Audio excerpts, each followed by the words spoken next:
What is up? Welcome to another night of Scream Talk. What is going on, everybody? It is another fabulous Friday night. And, I change it up a little bit. Got a different background going on. I hope you like it. Sometimes I want a green screen, sometimes I don't. I just like to change it up a little bit. And, we got a lot to talk about. A lot of stuff has happened this week. And you probably know what I'm already talking about. There's a lot of people that are pissed off in the Scream community. And yeah. So just putting this out there right now, if there is any spoilers in my chat, you will get kicked. All right. Either by me or my badass moderators, hashtag digital bouncers, will kick you troll asses out of here. No questions asked. All right. And I see we already got our very own general in the house, Valerie, saying, friendly reminder, anyone putting spoilers in the chat will be immediately removed. This is your one warning. That's it. That's the only warning you get. Okay. You shouldn't be going around throwing out spoilers for this movie just to do it. Let's change the mood up though. I don't want to keep it as like a Debbie Downer right now. Let me put some music on. What are y'all feeling? Y'all feeling a little bit of rock? Maybe not too loud. All right, here we go. Oh, we got Kirsten Marie in the house. What's up, Kirsten? Yeah. Hey, y'all better watch. They're gonna get you. Don't even play. Not in this chat.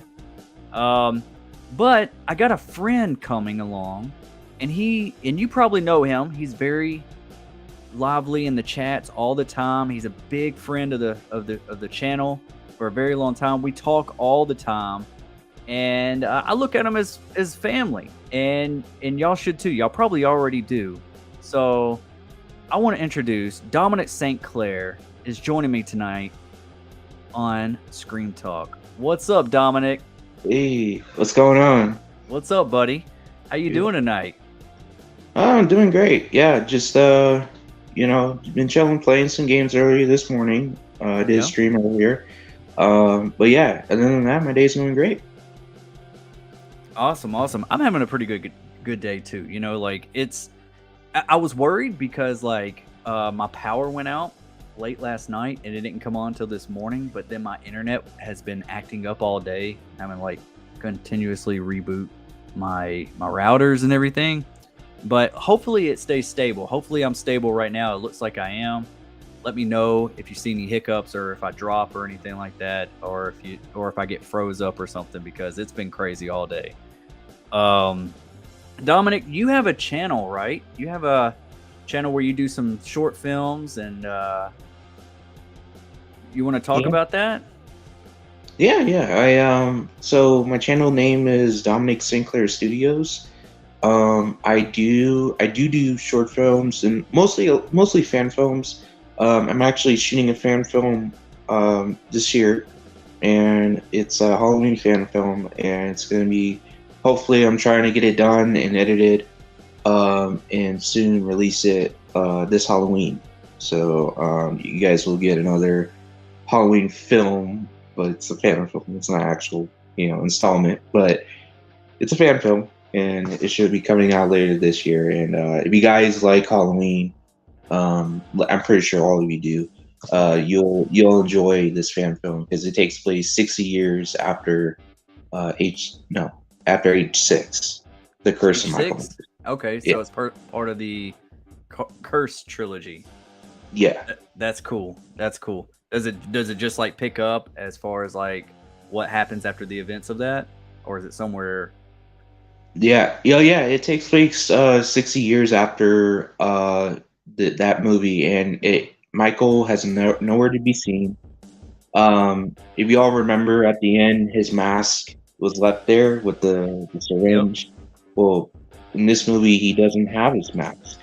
So my plan is either he's wearing a new mask, or he's not wearing a mask at all. That I'm trying to figure out, because I want, if I wanted to have him wear a mask, it has to be a cool looking mask. You know what I'm saying? Something that kind of has the same vibe to the original mask, but at the Yeah. same time it looks different. I think that because in my personal opinion, I think that's the most logical step after that movie, because we all know like he left his mask behind. So like, does he get a new mask? Like, is there another like William Shatner mask out there? Like, are they still producing those masks? I don't know. But I think I think he'd be more interested in taking a new mask than the old mask he has. Because if he leaves it behind, that tells me he doesn't want the mask anymore. Why does he go back and pick it up? Yeah. So I see him doing a new mask. So I like to see it. Maybe a That's clown awesome. mask. So are we going to see like a different type of version of the mask that you're bringing to the film? Like, Yeah. like, are So you creating it, or you have somebody else working on it? yeah. So me and there's a makeup effects artist. We're both talking about it. Um, because I told him I wanted to look a little similar to the Shatner mask, but I wanted to have like more like a clown vibe to it. So it has more like how there are certain clown masks that have like the ginger hair, like curly hair poking out on the sides, and then you got the red nose. I want all of that there, but still have the look of the original. You know what I'm Okay. saying? So it has clownness to it, but you still see the oldness of like the original look. That's cool. Dude, I'm looking forward to that. Like, I'm a big Halloween fan. Like, most of the people that is a part of this channel, that watches the channel, and good friends of mine. I really think y'all are family. Y'all are the closest family that I got. Anyways, um, we're all big Halloween fans, and I've actually made a couple of myself. Just fun. I didn't make them serious. I just kind of made them just for laughs, just to have fun around the holidays. I was actually considering making uh, a Michael Myers versus Cupid for Valentine's, but it didn't really plan out, because that was the thing. It was like I was wanting like Michael to go through all the holidays and deal with whatever, you know. But my stuff is more comedy oriented, so um, yeah, man, I'm looking forward to that. Guys, if y'all are not subscribed to Dominic St. Clair's channel, you need to do so. It's the same name, Dominic St. Clair. That's his channel. Great content. He's got some cool short films coming out very soon. So yeah, after this video, once it goes into replay mode, I will link the description to his channel in the description of this video. So it'll be easy to be able to click on and go straight to it and subscribe to him. Awesome guy, awesome content. Looking forward to it, Dominic. Yeah. One more thing I want to plug into before we really get started is I have something coming up, and I wanted to get everybody else on board. I know we got about 9 people in here right now watching, and I appreciate y'all. I'm going to get to the chat, I promise. But I am considering, and I'm about 99% sure, as long as everybody else is cool with it, I think I am going to do it next weekend. And I talked to you earlier about it, right, Dominic? Yeah. Let me see. I uploaded something here. I think I'm gonna pull through it, because I kept trying to talk myself. Do I really want to do it? Do I really want to do this long of a stream? And I think I'm gonna do it. No matter what, next Saturday, and I'm gonna put the official link up. I'm gonna have an official 10-hour stream, and instead of it being a stabathon, we're gonna have a screamathon live stream. I'm giving, a 2-hour window for every film. I'm going to start it at 12 p.m. Central Standard Time. We're going to go all the way to 10 p.m. Central Standard Time next Saturday. I don't even know what date that is, but I will have it all set up. That's the day that I think that I can only really do a 10-hour stream. And I didn't really want to do it overnight, just because those all-nighters, I'm getting old, man. It takes a few days to catch up from those. So I figure I'll just do an all-dayer. But I do want anybody and everybody, if you want to join the chat next Saturday for the Screamathon, just to join in, whichever one is your favorite entry, just to come in, just to hang out on the channel for a little bit, talk about it. For the watch along party, hey, you're more than welcome, and I'll send you a link. Just let me know. Send me a message on Instagram or Twitter or Facebook. If some of you are really close to me, you know who you are. And we'll get you all set up, and you can join me and just come in for a little bit. That's what I really want, is like guests coming in, hopping in and out throughout the 10-hour stream. It's gonna be a long one, but I'm gonna pull through it. I'm gonna do it. I think last year, when I really transitioned this channel into Scream theories and content and stuff, and Scream and Halloween and all these slashers coming back, making a resurgence, I did watch parties for all the Scream films leading up to Scream 5. One by one, though. You know, this year, I'm just going to do an epic.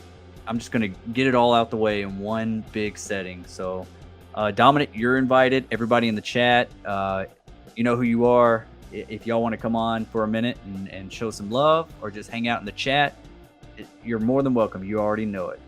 So, yeah, it's going to start.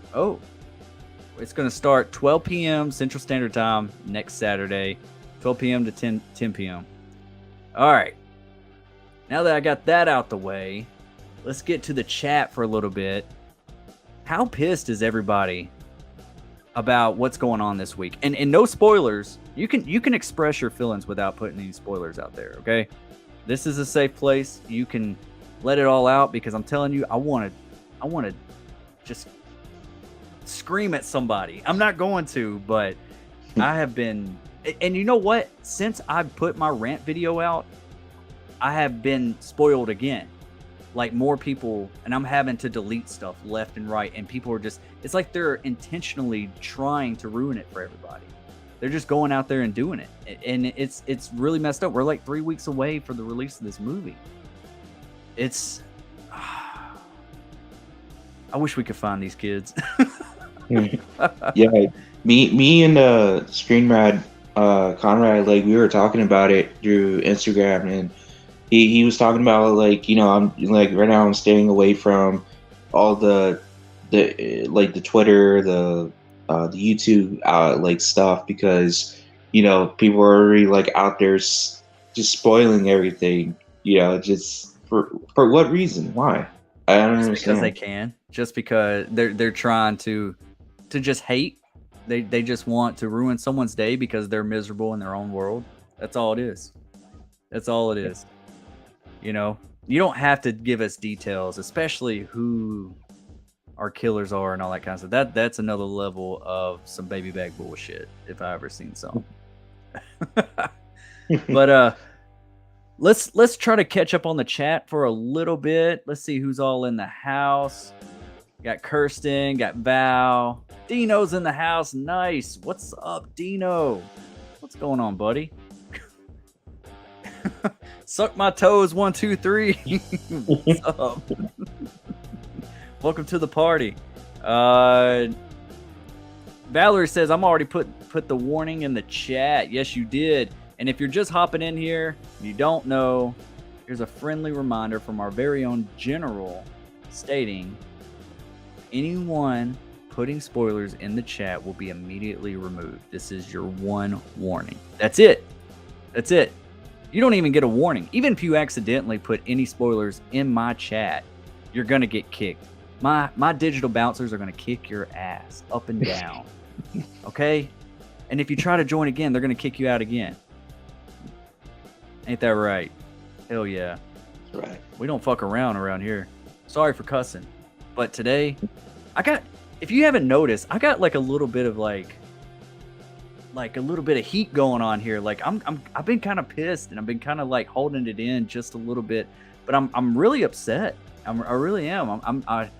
I'm trying to make light of the situation just a little bit, but man, I know walking into that movie and keeping that in the back of your mind is just, it's going to bring the quality down, you know?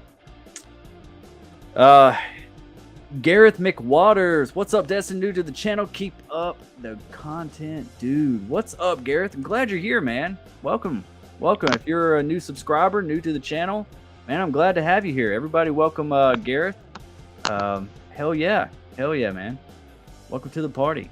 Freddie K. Roberts is in the house. What's up? We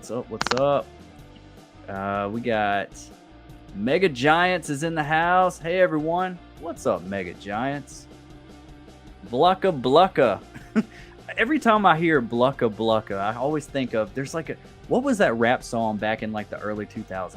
Blucka. It was like in a few rap songs back in the day. That's all I think about when I read that. That sounds like an Eminem like type of song, like Blucka. It could be, but I want to say like it was like in the Yin Yang Twins and Little John era. I don't know. I can't remember who it was. Was House of Pain still around? I think they were still around, right? Yeah, probably. I'm not sure. Or maybe what you call it? Cypress Hill. That might have been a little bit before. Whenever I heard it, I was hearing it like probably whenever I was like in my early 20s. So, and I'm 36. So, yeah, it's I can't remember. It was probably like a one-hit wonder or something. Probably, I have no idea. But that's all I think about. Like as soon as I read Blucka, I think of that song, and I'm like, I don't even know the rest of the song. I just remember hearing that in the song. Let's see here. Valerie says there have been some kick-ass fan films out there. Hell yeah. And Dominic's probably going to bring it. I really do. I have faith in him. And we've talked about it before about making something here soon. Yeah. I'm actually working. Well, I already got the script done for my short film called Shots. And I'm actually about to start working on another script. So yeah, me and Dominic, we might be putting some stuff together for sure. Definitely. Blucka says it's Billy's mother. Oh, Kirsten Marie. What's up, Kirsten? Check out Dom's channel. Here it is right here in the chat, everybody. Check him out. Check out his content. He's got some great stuff coming up. So yeah, it's just an easy click away. And I'm not going to send anybody your way that I wouldn't like. And I'm telling you, Dominic's a cool dude. And if you like my channel, if you like slashers, you like Scream and Halloween and everything in between, Dominic's channel is the way to go. So click on him, give him a sub. Valor says quicker than me, Kirsten. Thinking about that commercial, you know, oh, you got to be quicker than that. That dude, that old guy with the dollar or whatever on the end of the fishing pole. I don't know if you remember that. Am I showing my age? Shit. Yeah, it was like an oldie. Yeah. Awesome. Hopefully, yeah, y'all talking about the Screamathon. Are y'all down for that? Cool. Kirsten, Val, if y'all want to come on, you know, you don't even have to ask. You're already invited.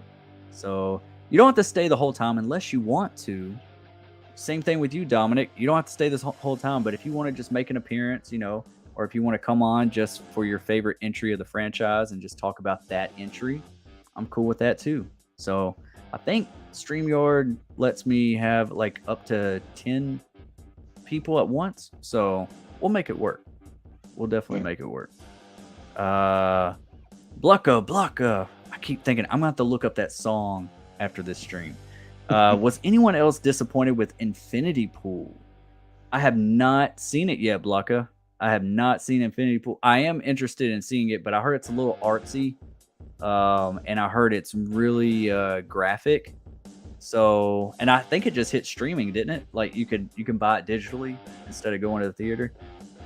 I think that. Yeah, you can digitally and also like retail as well with Blu-rays and stuff. Yeah. Oh, is it already out on Blu-ray? That's from what I heard. Yeah. Oh wow. Like Blu-ray. Wow, I thought it was still in the theater. Like that transitioned quick. Movies are coming out like a lot quicker now. Like it's crazy. Like sometimes if it's like a movie like something horror or something, I'm going to the theater to go see it, you know. But if it's something like, ooh, I want to see it, but I don't want to, you know, rush out and go see it, it's gonna be on. I'm gonna be able to buy it on digital for $20 in a couple weeks. You know, it's like a month or less. They're out on digital, so I don't know, unless if it's Marvel or something. But then you can just wait for Disney Plus. Gareth Edwards, what is everyone's ranking of the films? I like 4. Whoa, he puts 4 at the beginning.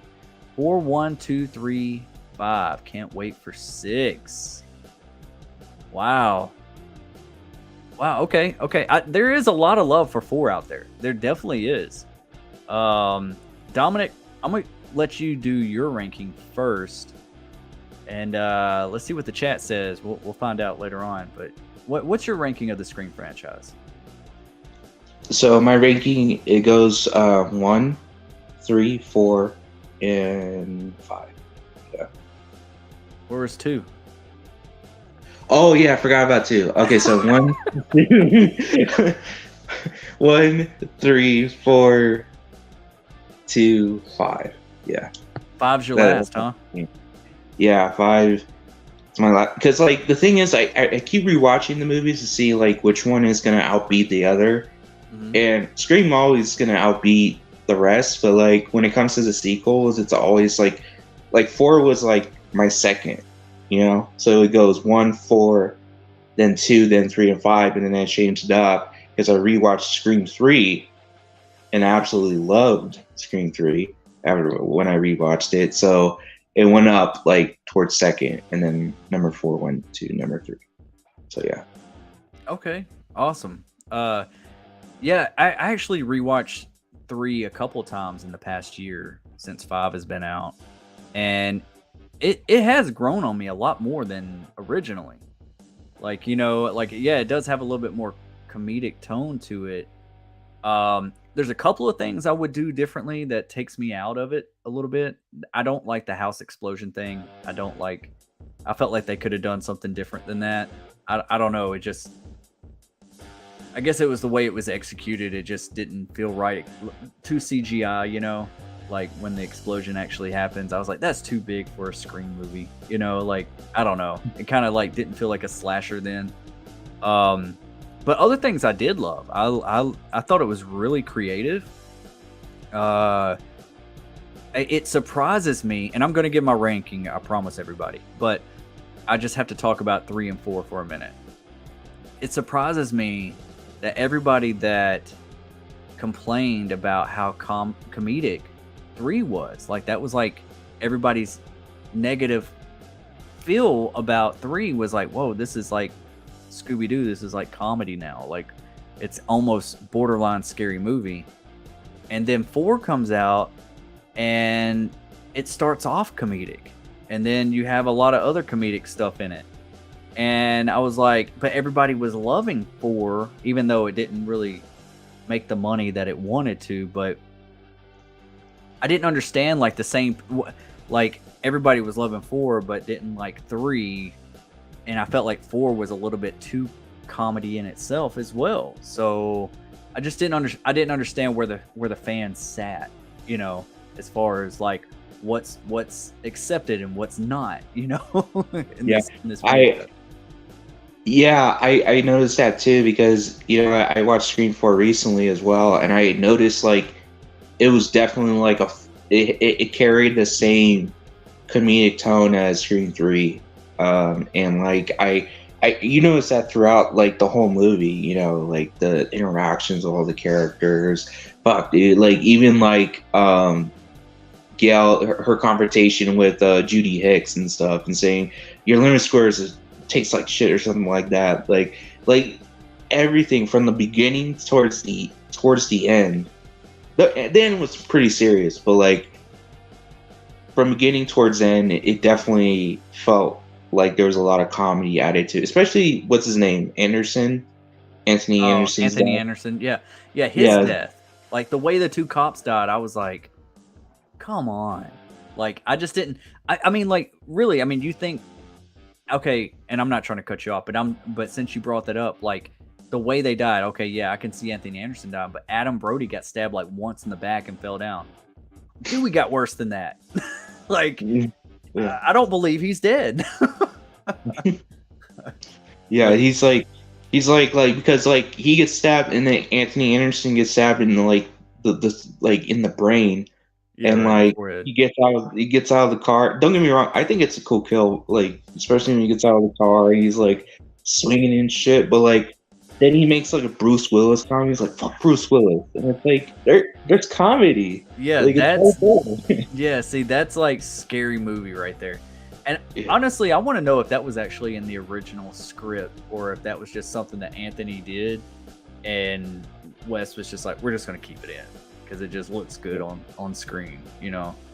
If it was something like that, but even the opening, like even like the tone, like the score for when like Allison Brie, you know, Nev Campbell's assistant, is trying to talk to Gail, and there's like this weird like score, like sounding like a cartoon almost, and I'm like, what is going on right now? And then you, like, I'm not, and I'm not hating. There's no Scream film that I do not like, but I just couldn't feel it. I could not feel Scream 4 for whatever reason. I think Kirby was great. I think that Olivia's death was great. Thought that was cool.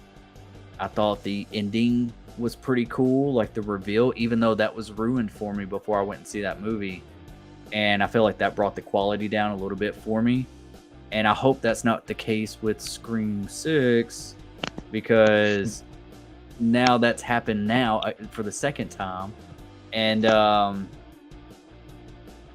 don't know. I'm honestly not the biggest Scream 4 fan, honestly. Like, I'm just being honest. Like, I do like it. I appreciate it. I like that they did some things differently. I just, for some reason, didn't feel like I was in Woodsboro. Yeah. I wanted to see, like, familiar locations, even though we didn't really get that in 5, except for Stu's house. I don't know. Maybe my expectations were just so high. And when I watched the movie and I saw the deleted scenes that should have been in the movie, I was like, ooh, I think I would have liked this movie a lot more if these deleted scenes were actually in the movie, you know? But I don't hate it. I mean, I appreciate it. But I guess I'll give my ranking now. I know that I've kind of expressed how I feel. One's always going to be number one. I've gone back and forth with this, but it's 1 and 2. 1 and 2 is very special to me. What you can call me biased, you can say it's nostalgia, whatever. 1 and 2 are back to back. 3 would have to be 5. My third place would have to be 5. My fourth place would be 3, and my fifth place would be 4. And that's after me rewatching them all, because I just wanted to go into it with a different set of eyes, you know. And I like them all. But 3 really grew on me. 3, it used to be exactly in the same order. I liked them 1, 2, 3, and 4, like in the exact same order. And then until 5 came out, then I was like, okay, even though I'm not crazy about the motive, I like some of the things that they did here, and I liked Dewey in it. I think that I don't know. I felt like they kind of got him right a little bit, even though we had to say goodbye. You know, it was kind of bittersweet. But anyways, I struggled with it. It was like, I was like, oh, this is the best one since the original. But then after I rewatched them, I was like, no, it's definitely 1, 2, 5, 3, and 4. So that's my ranking. I don't know where 6 is going to land. I'll do a new ranking once that comes out. But yeah.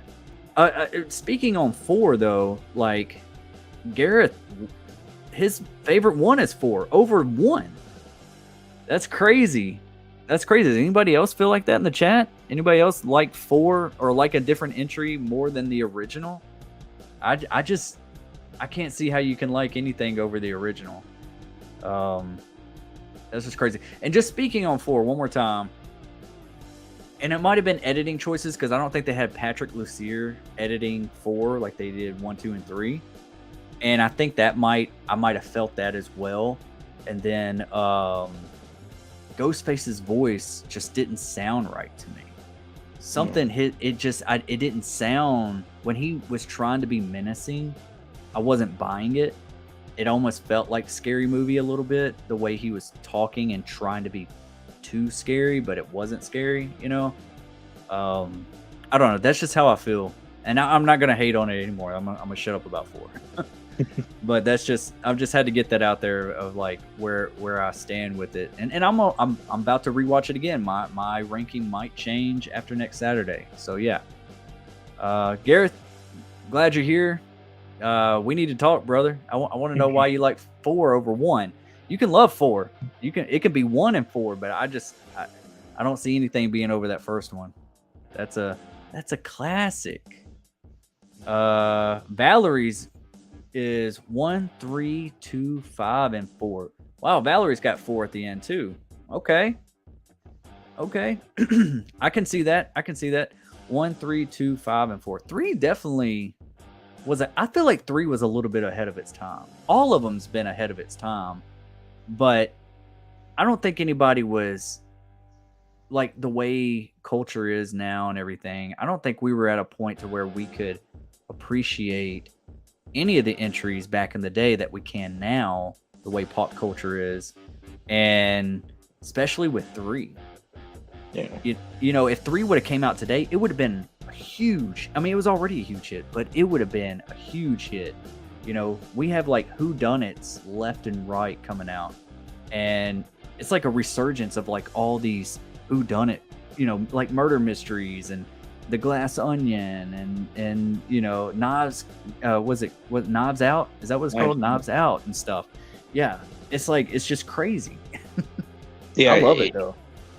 Yeah, it's cool because it's like, you know, with Scream 3, you know, they added a new like element to like have the viewer more engaged in like not only the suspense but like the mystery aspect of it, because you know we all talk about the voice, like it's a voice changer, but it has different voices of all the characters, and I think for that, I think it's pretty cool because it adds more like tension between the characters. You're like, oh, maybe it's this guy, maybe it's this guy, because that was his voice, but no, that was her voice, and, you know, this and that. And I think it added more like that mystery element to it. It's like, oh shoot, like that. But I think we obviously know that Dewey and Gail and Sydney, like, they weren't the killers. Like, we all know, like, there's no way it's them, because they have the voices, but it's obviously not them. Like, it has to be these new characters or the other characters that were not introduced yet in the franchise. Right. Like whenever, you know, Dewey got that call and said, meet me at that party and all that kind of stuff, you're like, okay, that's definitely not Sydney right now calling Dewey. You know, like, I think it's cool though. I mean, it's a movie. It works well, especially in that universe.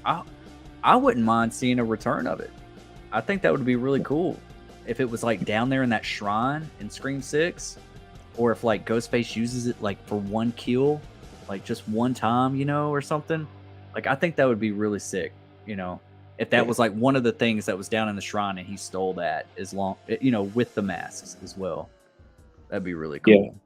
I like to see it, and also just the fact that I always called Scream 6, aka Ghostface Takes Manhattan, or Ghostface Takes New York, and I think, like, I always say, like, Ghostface is gonna do what Jason hasn't done in Jason Takes Manhattan, and he's just gonna kill a bunch of people in New York and all that stuff. But yeah, I really love to see what they do with the New York setting. So yeah, and I'm a fan of the shotgun. I'm a fan of Ghostface. Hey, I am too. It's like with one hand and all that shit. It's like he doesn't even use two hands. Oh, he does, but he used like one hand to like kill the store owner and shit. Yeah, like, it was like Hitman style. Yeah, and it was really tension. I mean, for that like small setting, just in that bodega. Like, I think that's really cool. You know, I don't want to see him like running the streets with one, you know, and he's like this assassin out there, you know, or anything like that. But like, they did use stuff like that. Like look at that scene like a hitman style. Like look at the scene with Gail, with whoever that is that's in her apartment. In the background, just kind of gets taken out and pulled to the side. Like that's like, like a hitman style, like pulling you out, and it's just kind of quiet. Like I kind of like it. I think it's really cool. I think it's going to work, and I do think it's going to be like Ghostface takes Manhattan, Jason takes Manhattan. But the one thing that's different a little bit is this feels like it's taking itself serious. At least the trailer is making it feel that way. We might walk into that movie and it might be a little goofy. It might be a little tongue in cheek, and which either way would be fine. But I think that's what this movie's going to be. I think it's just going to be one big rampage. Like, as soon as the movie kicks off, they're on the run for their life all throughout the night. I think that's how it's going to play out. Kind of like Halloween Kills. It's just like from point A to point B until we get to the climax, and Ghostface is just killing, and he's just an unstoppable force. I think it's cool. As long as it makes sense who's under that hood, whoever is under the costume wielding the knife, as long as it's like, okay, and I'm going to shut up about Scream 4 after this. Okay, I promise.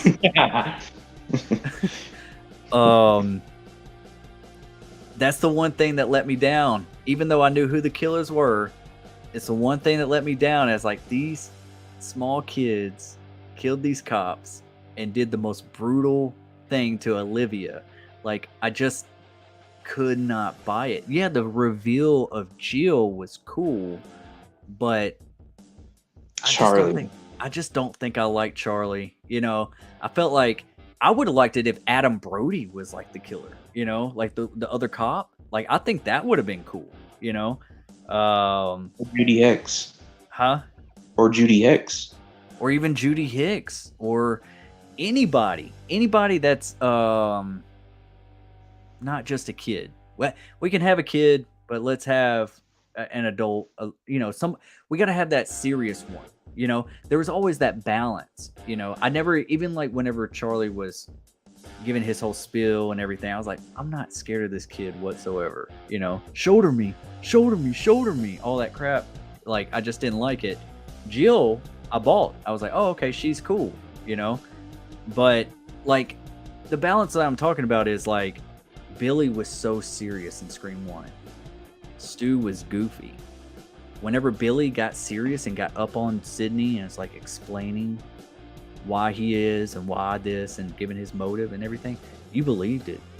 You're like, this dude is mean. This dude's serious. In Scream 2, there's kind of like that balance with Mickey and Mrs. Loomis. Roman was pretty good too. He kind of balanced it out pretty well. But I think I just didn't like the going back to kids again, the high school setting. Like, I think I'm just done with the high school setting. I don't want to see any more Scream movies in a high school or dealing with high school kids anymore. Like, yeah, me neither. Past that. Yeah, me neither, man. It's the thing about that is like, even with once we get, Scream 1, you're in high school. Scream 2, you're in college. Scream 3, you're in Hollywood. Why would you go back down and not elevate even more? So what I like about this Scream 6 is that they're elevating more. They're in New York. Yes. They're in Manhattan. So imagine what the next Scream's going to be. You know what I'm saying? If they, decide to elevate more, and say, obviously we're not going to, I know, like, people are like, oh, elevation, like, how far are you going to elevate? Are you going to go to space like Jason? Like, is that how far we're going to go? No, but I don't think we're going to go that far. I'm just saying, as an elevation, I mean, just elevate to a certain point where we feel like we're moving forward. You know what I'm saying? Because when we go to Scream 4 or Scream 5, we're in Woodsboro, we went back twice. Like, we're not elevating. We're not moving forward. We feel like we're going back. And I feel like as a franchise, you have to push forward. You have to break boundaries, and you have to keep going. Friday 13th, for example. Obviously, they can get away with it because Jason's in, he's a zombie, right? But you see him become a zombie. You see him fight a telekinesis girl. You see him go to Manhattan. You see him go to hell. You see him go to space. You see him fight Freddy. So like they elevated. You know what I'm Hmm. saying? They kept going and pushing forward, breaking boundaries, and that's what I liked about that. So hopefully, in Scream 6 forward, they do that. Yeah, one thing that I always said that I want to do in this franchise, and they might do it, um, and I'm gonna get to the chat. I promise. I know everybody's waiting and everything. Sorry, me and Dominic are just like in the zone right now. And super chats do go to the front of the line. So if I'll try to give everybody their shine, but if it takes a while for me to get to you, I promise you I will get to you.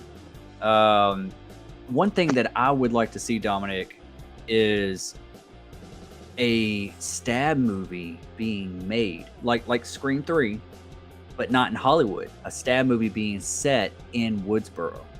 Like there's a movie set going on in Woodsboro, and they're like, we're remaking Stab, or we're doing a requel, of Stab. This is a direct sequel to, and then stuff happens, And I think that would be kind of cool to just kind of have that movie-esque kind of feel to it, but also be in Woodsboro. Maybe something happens to somebody that brings Sydney back and everything, like just bring everybody back to Woodsboro. That's the only way that I want to go back to Woodsboro. I don't want to go back to Woodsboro and be back in high school again. I don't want to go to Woodsboro High anymore. Yeah, it's been enough. We've been there 3 times already. Yeah. We get it. It's high school. We get it. So we Yeah. gotta move. Yeah, unless the opening scene is just killing a bunch of high schoolers at a party. Like just a big old rampage. All right, that's your opening scene. Okay, cool. We're getting rid of that. But let me get to the chat real quick. I got to catch up. Wow. Sorry, everybody. I'm getting a little behind here. Yielding Platter. Hi, I want to... what? No, we're not going to do anything like that right now. That sounded scary as in the house. Hey, fam, let me shower right quick. Then I'll be back. All right, dude, take your time. Valerie, I'm extremely pissed off about the spoilers. What the fuck is wrong with people? Yeah, that's the question, Val. That's the question, is what is wrong with people? Like, did you see Dead Meat even put out something out on Twitter today? I think it was today. And somebody sent him a direct message too, just like me. And he was like, what the hell is wrong with people?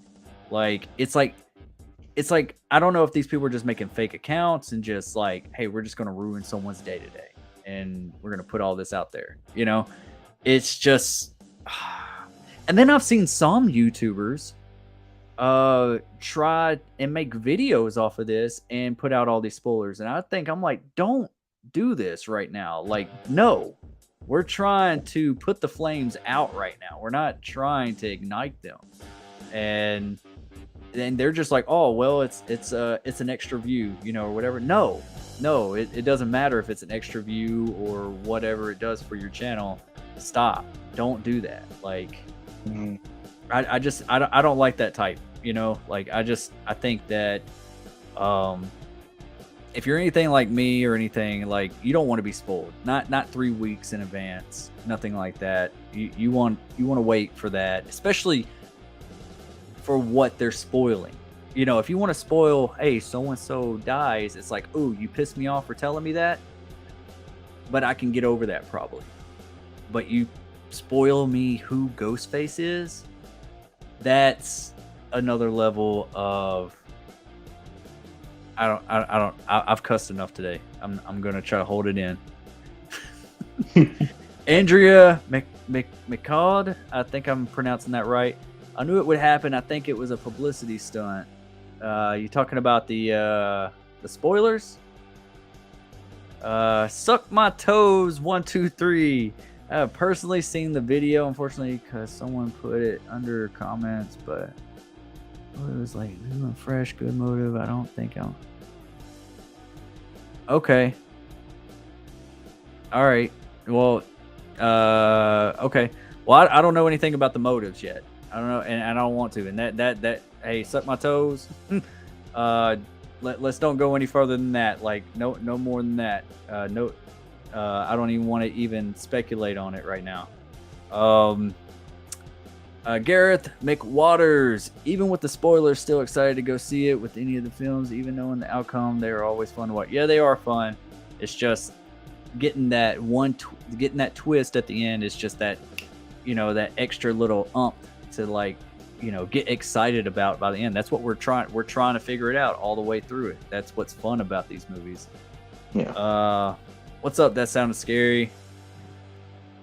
Blanca. Spoiler alert, Val is the killer. I believe it. Val, I think Val could do it. Val's the general. She can take your ass out. She's a hashtag digital bouncer. Oh yeah. That sounded scary. Destiny's he's angry. Am I funny when I'm angry? I'm not trying to be funny. It's like I have to smile or laugh or find some type of like enjoyment out of it to keep my anger at bay. Like it's like, ooh, I'm so mad, but I gotta like just laugh it off, just so I'm not expressing how mad I am. But I promise you, my blood was boiling yesterday. Blucka. How my friends made gunshot noises growing up, but I started hearing it from Lil Wayne and Cash Money a lot later in life. Okay, he's talking about his name. Okay, was it a Lil Wayne song? I don't know. I can't remember. Blucka. Anybody know in the chat what rap song? I think it was like early 2000s. And every time I read Blucka's name, I always think of Blucka from a rap song. Let me know in the chat below if you remember it. Valerie, 11 wonderful people watching, only 9 likes. Oh yeah, thank you. Yeah. If you're just popping in and you can't stay long or anything, just please, I appreciate you hitting that like button before you head out. It helps out the algorithm, gets this video noticed once it goes in replay mode. So yeah, absolutely. Thank you, Val. Blucka says, is there one thing from Scream 5 that they built up that you hope they don't tie into Scream 6? One that you hope they do tie into. Okay, so this is a 2-part question. Is there one thing from Scream 5 that they built up that you hope they don't tie into Scream 6? What about you, Dominic? Is there something that they built up in Scream 5 that you don't hope that plays out in Scream 6? I'm not too sure. I think the whole Sam as a killer aspect to it, I don't think I mind it because it definitely shows like, okay, so this is how a ghost face, like this is how somebody becomes a ghost face. Like this is the early stages and this is how it leads up. I think I don't mind that at all. I think that would be cool to see Sam's stages throughout Scream 5 to Scream 6 to Scream 7 and see how she turns out. But if I had to pick one that I don't want to see that's been built up is it's like I don't know, the Cult of Ghost. I think the Cult of Ghostface is cool. I don't know, it's hard. I don't know. I don't know anything else. Maybe the I don't know, man. I don't really know. It is kind of a difficult question because it's like you're trying to think about like, wow, what from Scream 5 do I want or don't want to be pursued in the next installment? Yeah.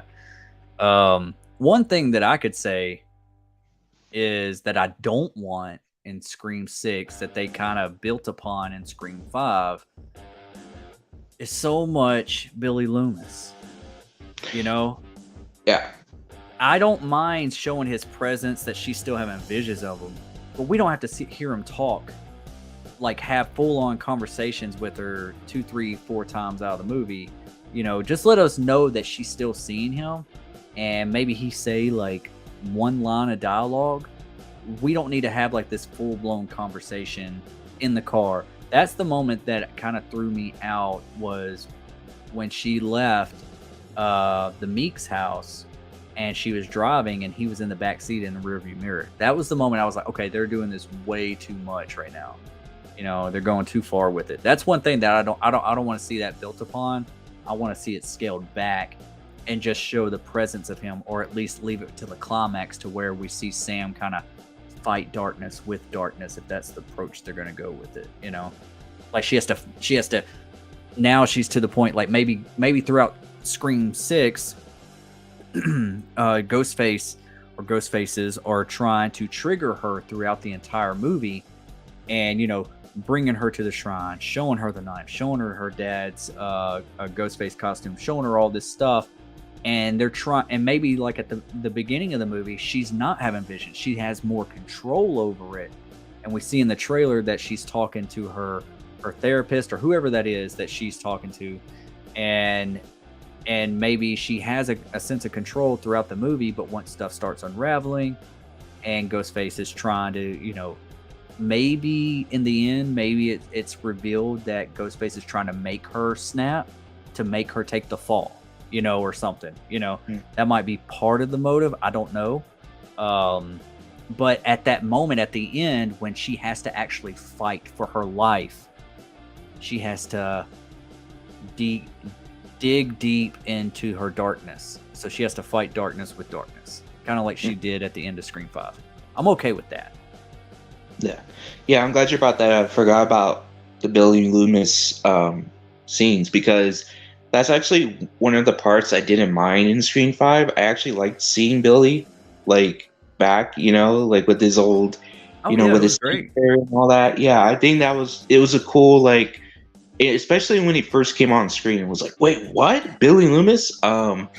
So I didn't mind when he first appeared, and I didn't mind the last, like the ending where he just gives the wink towards Sam. But I don't. They should have cut off the car scene. I don't think they need that. I don't think they needed that. They could have just, like, you see Sam drive off and that's it, and then you go to the next scene after that. So it's like they could have cut that out. But yeah, I agree with you, man. I think they should not do more Billy Loomis dialogue scenes. They should just have maybe like a whisper, like you hear a whisper and it's towards Sam, and like you hear his voice or something. You know, like him like trying to antagonize her, like, yeah, give in, let's do it. You know, something like that. Like the evil guy on her shoulder.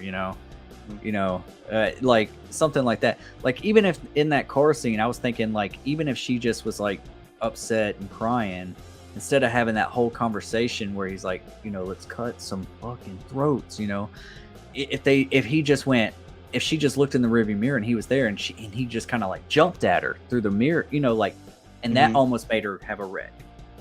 I would have been okay with something like that, something subtle, like she's coming unstable.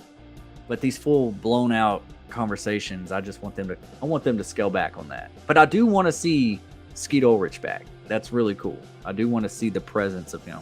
I just want it to be executed a little better, a little less. Yeah, and I don't know about the spoilers, but I don't know anything about it. I haven't been spoiled, but I don't think it's Scream 6, but I maybe in Scream 7. Maybe Stu.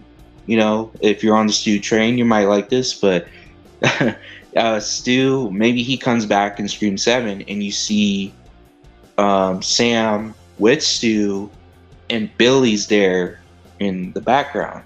And you see both Billy and Stu on screen again together. That would be cool. I'll be okay with that. Yeah, but obviously they're not together. It's just like you see them both in the same shot, and you know, Billy is like mocking Stu, you know, but obviously Stu doesn't know Billy's right there because Billy's a ghost. So it's like, so he's mocking but Stu. He lives through Sam. Yeah. So Sam lives through Sam also, but Stu is just, but he's just, at this point, Stu's probably a brilliant, like, mastermind at this point. So he's not really the same Stu we had in the original, but he still has that, you know, like, that version. Like he still has that type of energy to him, but Yeah. it's toned down a little bit.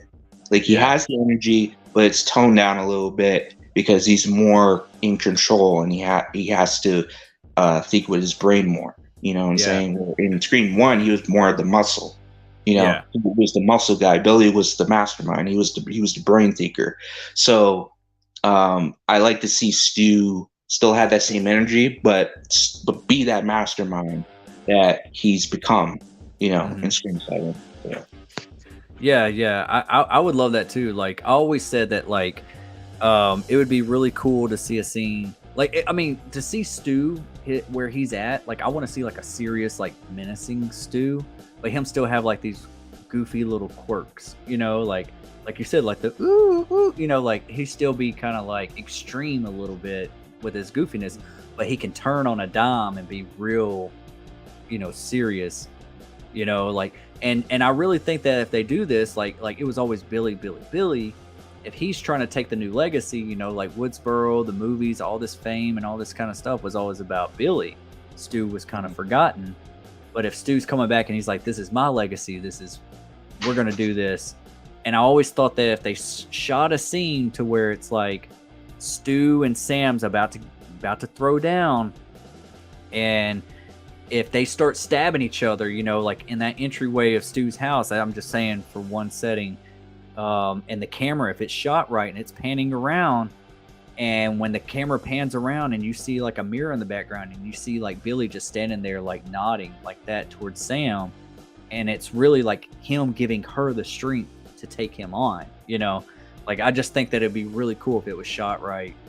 But I would think that with all that being said, I think that Stu would almost want to be caught.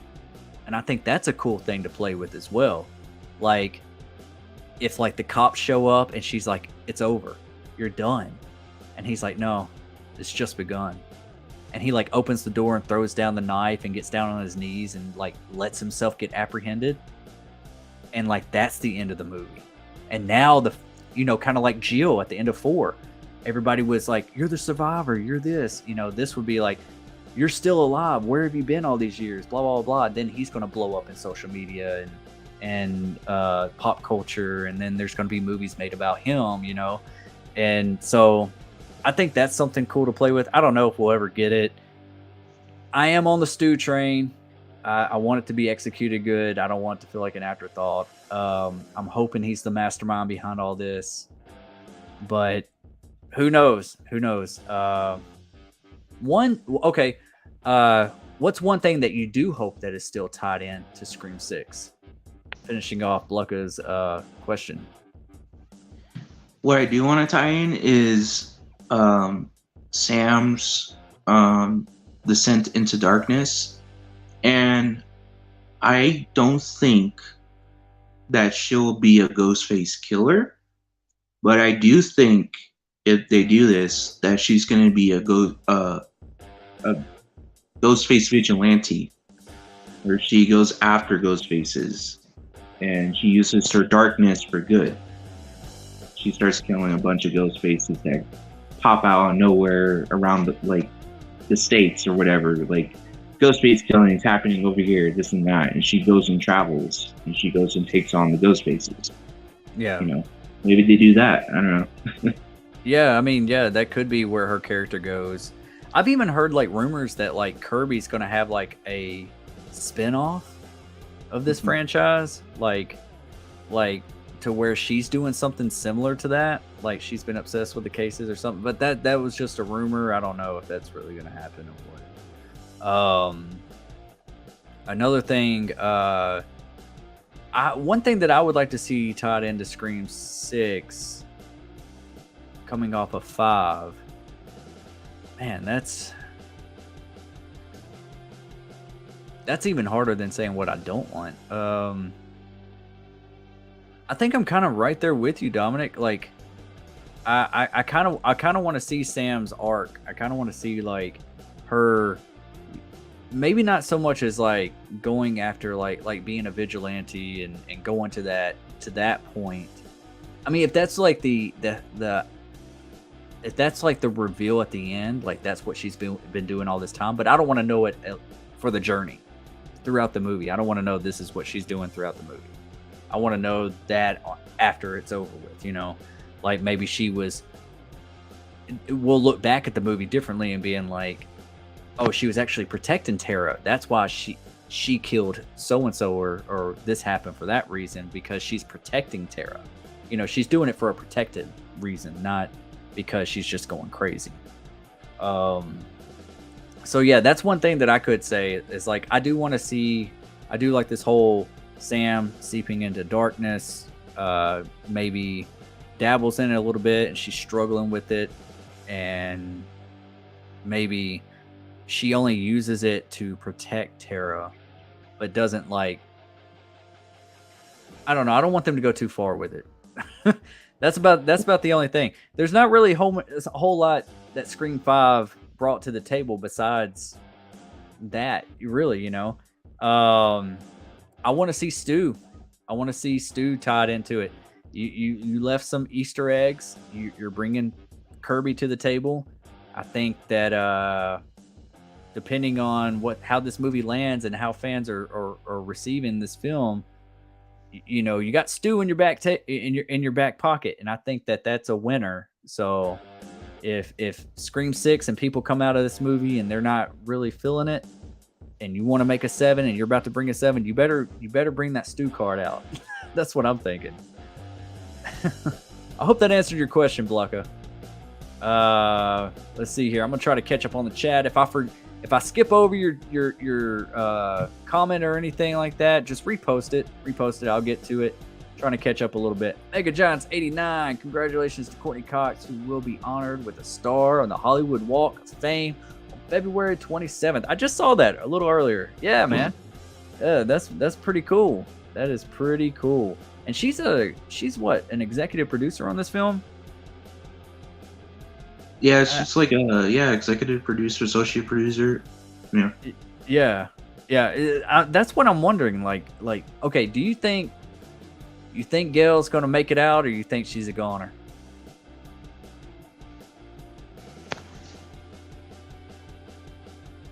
And I honestly, in my personal opinion, after seeing the way Ghostface was coming after her, man, and just hearing his confidence and all that, yeah, I think she's a goner. I think she's gonna bite the dust. Yeah. A lot of people are thinking that because she's an executive producer that she's not going to do that now that she has some type of somewhat like creative control over the movie. And I think this isn't the way I wanted it to play out, but yeah, I think Courtney Cox has kind of like overstayed her welcome a little bit. Like, I figured she would be the first one to go, you know? But she is kind of the one keeping that meta commentary going a little bit, just because of her story structure. Everything's based off the Woodsboro murders and all this kind of stuff. So it's she kind of like triggered all this effect a little bit. And maybe we see her struggle with that a little bit in this movie. Like, none of this would have happened if I didn't give it the energy that it needed, you know, the fame that it needed. And, not to say that she's going to do that, but now that we're this far into the game, I hate that Dewey's gone. And, but now it's like I almost want to hang on to Courtney. I want to hang on to Gail because we don't have Sydney and because we don't have Dewey. It's like I want to hang on to Gail now just a little bit, but they brought Kirby back. So it's like, okay, that's cool. Who else can they bring back? Maybe we can get Sydney back for 7. That will make up for it. That's the only way that I want Courtney to leave, is if Courtney's gone out of this one, but we get Sydney back in 7.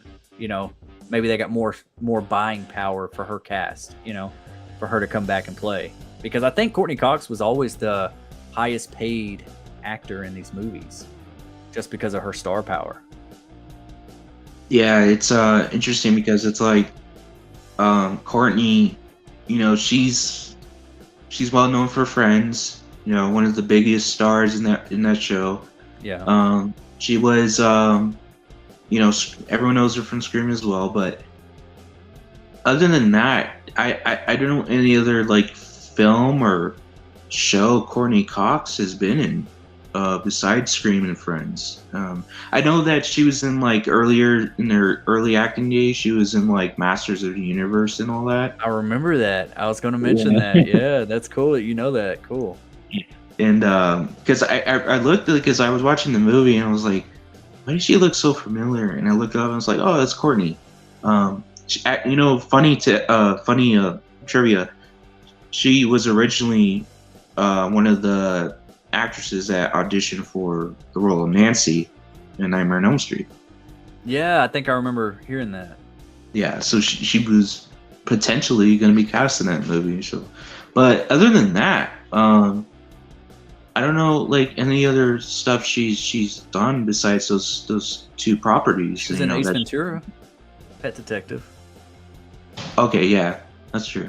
I had to remember that too. I forgot that she was in that movie.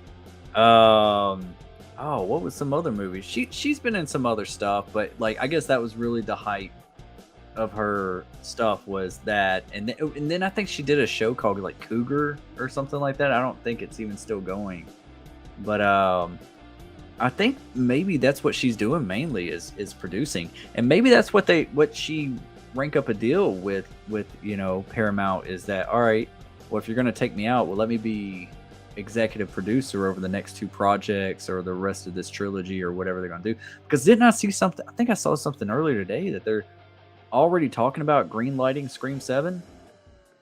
Have you seen that around? Yeah, they say that they're gonna green light it, because it's supposed to be a trilogy, and they said like this is like Scream 6 is the second in the trilogy, and then Scream 7 is supposed to be the last within that trilogy. So that's what I've heard. I haven't seen any articles or anything, but I have heard people talk about it, saying that they're supposedly greenlighting the Scream 7. Yeah, and Jamie Hart, I see you. She put something in the chat over here at the bottom. Just came through. She was in 3,000 Miles to Graceland.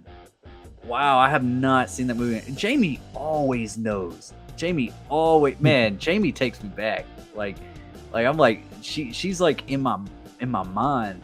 Like every movie, like if I ever do like movie trivia with her, she kicks my ass. But did you ever see that movie 3,000 Miles to Graceland with Kurt Russell and Kevin Costner? No, I seen the poster, and I know Kurt Russell and Kevin Costner's in it, but no, I didn't know that Courtney Cox was in that movie. I haven't seen it. I have to take a look at it and watch it. David Arquette's actually in it as well. Now that I'm thinking about it, he is in it because it's about a group of guys that are robbing a casino as Elvis, and Christian Slater's in it as well. Wow, yeah, and Courtney Cox is in it. Yeah, good job, Jamie. Wow, that's super cool. We got a super chat in the house. That goes to the front of the line. Wow, I'm really behind on the chat. I'm sorry, guys. We've been having a good conversation here. But my buddy Marcus over at Shot Him 6 Times with a $2 super chat. Latest terror tweet proves another killer in 5, in my opinion. Okay. I have not looked at any tweets, Marcus. Like if you've watched my last video from yesterday, I have been so I've been trying to avoid everything. Like people have sent me like spoilers straight to my messaging, and on Facebook and on Instagram and on Twitter, and I haven't even touched Twitter. I've been trying not to touch Twitter, but Instagram is where I was spoiled, and dude, I have to stay clear of everything for like 3 weeks. But if there's another killer in 5, okay, cool. If there's like a connection like that, that's what I want. I want like a connection to the previous movies, or I want a killer revealed that was in a previous movie. I want something that makes me go back and watch and reanalyze the entire film, and maybe even us get some flashbacks of like, I don't have to see like the killers actually killing people or anything from their perspective, but I want to see them being like, all right, you go around the front and I'll go around the back, and they like pull down their mask, and like they're fixing to take out somebody, and it shows how they orchestrated it a little bit, kind of like how those flashbacks with Jigsaw and the Saw movies. That's kind of what I want to see. I want to see give me a little bit of give me something, like, I need to like put all these points together and make it make sense to me. But yeah, dude, if there's a killer from 5 that was in 5 and that's going to be in 6, that's cool. That's cool. And it might not even get revealed in 6. It might get revealed in 7, which would be very much like Scream 1, 2, and 3. Roman was originally the one of the killers in the first film, or what? Well, I don't know if he was one of the killers, but he pretty much started it all. So, and that's one thing that I think that when I originally watched 3, and you get that image of Marine and it says "I killed her," my mind immediately went back to the first film, and I was like, "Who have we not seen since the first movie? What am I missing here?" And when Roman was revealed, I was like, "Who the fuck is this guy?" Like it took, and then he didn't even have his glasses on, so I was also like, "Oh, it's that guy." Like it, and then I just was like confused all over the place, and I was like, "Wait, this is it? This is the bigger." I like that it was her brother, but it would be cool if we saw her brother in 1. Like, I don't know. It just, I guess, like at that moment when you see that picture and it says "I killed her" on the back, my expectations, my hype went up here. Like I'm like, "Oh, this is good." And not that Roman wasn't good. I'm just saying how I felt whenever, and I was younger then too, so I was young and dumb. I would love if Roman was in Scream 1. Yeah. Like you see him, like I don't know how you would like see him in the movie. Like maybe he just bumps into Sydney. Like yeah, or maybe they don't even have any interaction. Maybe he was just interrogated by Dewey or the police department or whatever, but like just something small, like he was just around. Yeah, like the thing is like you can do that, right? He's interrogating, but you don't see his face yet, right? Yeah. And then Sydney comes, and then he just gets out of the interrogation room, and you see his face, but it's just like a brief moment where like he comes out, looks like Sydney, and like goes out, and he has his glasses on. Mm-hmm. So it's like you can have that in there. So you Roman's in the movie, right? But he's not full on, talking to like one of the main characters and stuff, because that would give it away, right? That would give it away in Scream 3, because you see Roman in Scream 3 the whole movie. You're like, oh wait, no, it's that guy because he was in the original. But if you do it the way like we were just saying, then it would be more not obvious, because he's just a little minor character that just came in and out, right? For a brief moment. Right. Yeah. I think just like less is more sometimes, especially in these movies.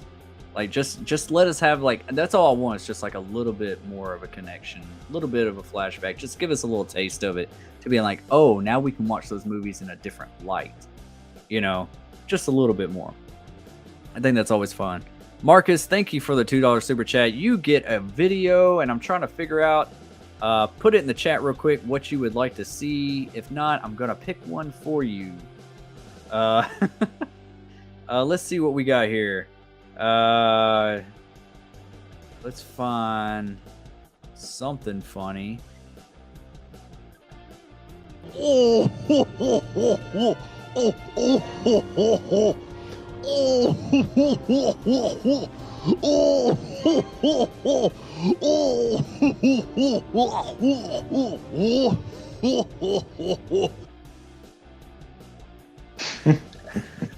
Have you ever seen that, Dominic?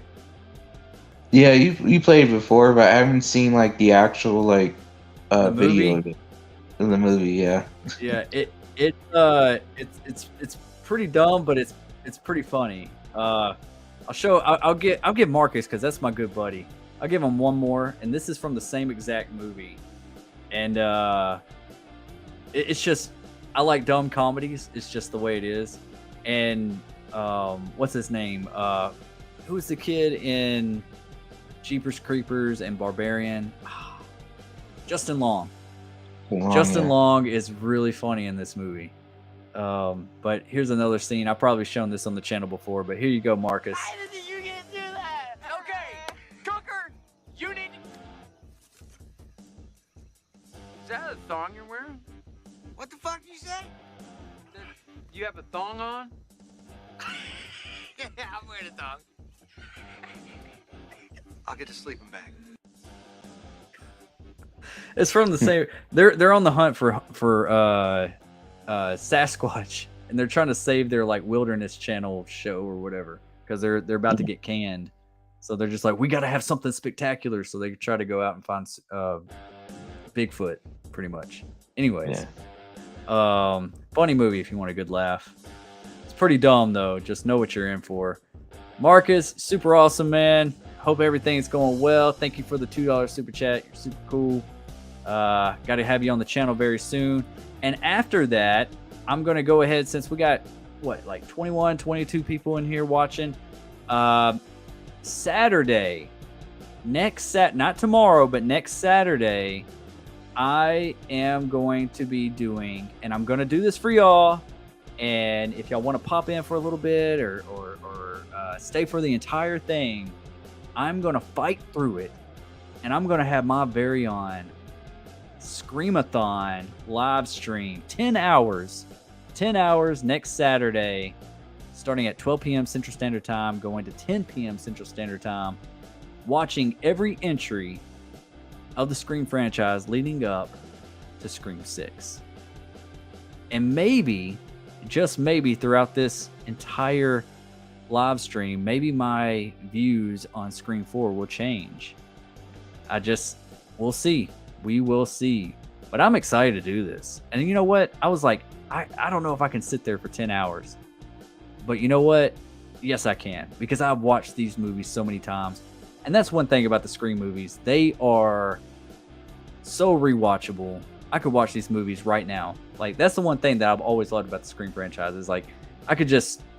there's certain movies out there that you could just watch anytime, anywhere. You just pop it in. It's just like, oh yeah, let's watch it.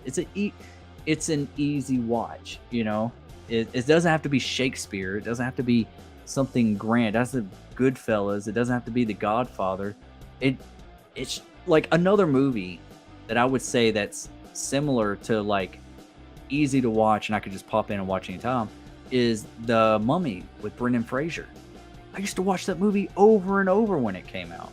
Like, it was just so easy to watch. It was just, there was like never a dull moment. It just kept going. The pacing of it was just on point, and that's how I feel about the Scream movies. The pacing is just always just going and going, and it's just like, oh, it's been an hour and a half. It's been 2 hours almost. Wow, that went quick. That's just how I feel. And that's when you know you got a good movie. Yeah. Another movie that I also like, because it's a really good movie. I rewatch like every Halloween. Yeah. It's something I can just put on. It's The Relic, from '97, and that movie is such good pacing. I love the creature, I love the monster, the effects, and all that. So like, as the movie, yeah, it's awesome. It has Tom Sizemore in it.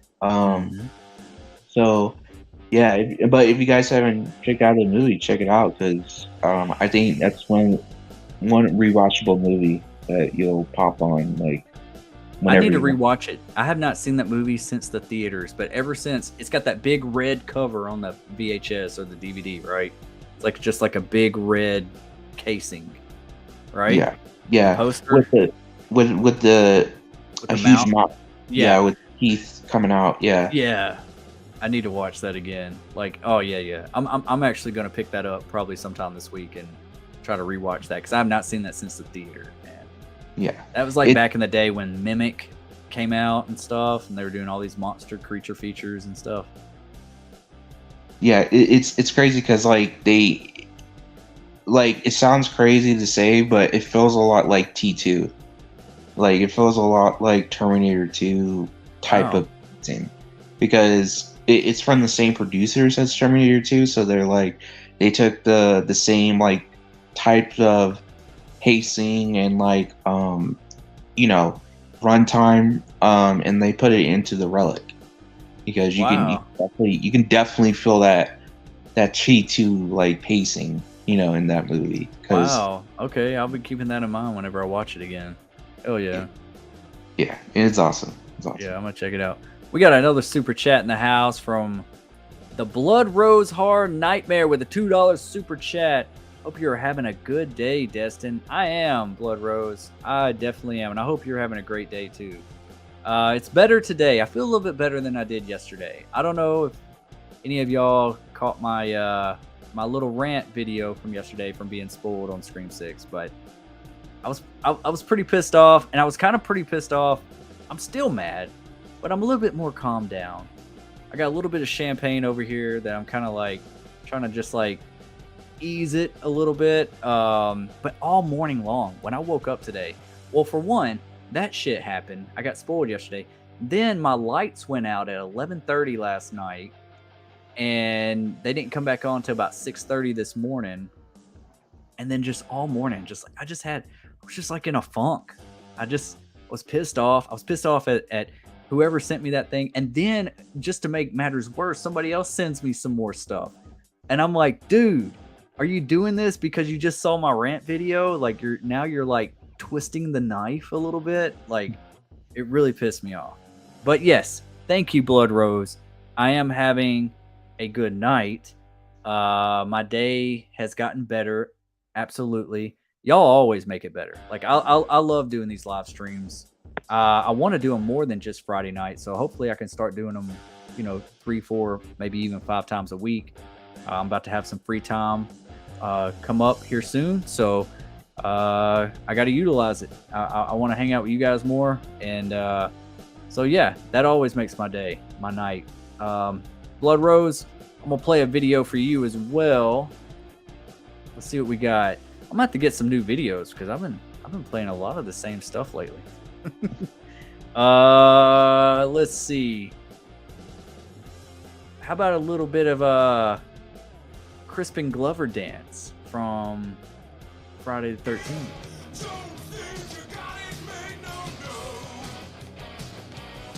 This is exactly how I dance and how I used to dance in the club back in the day.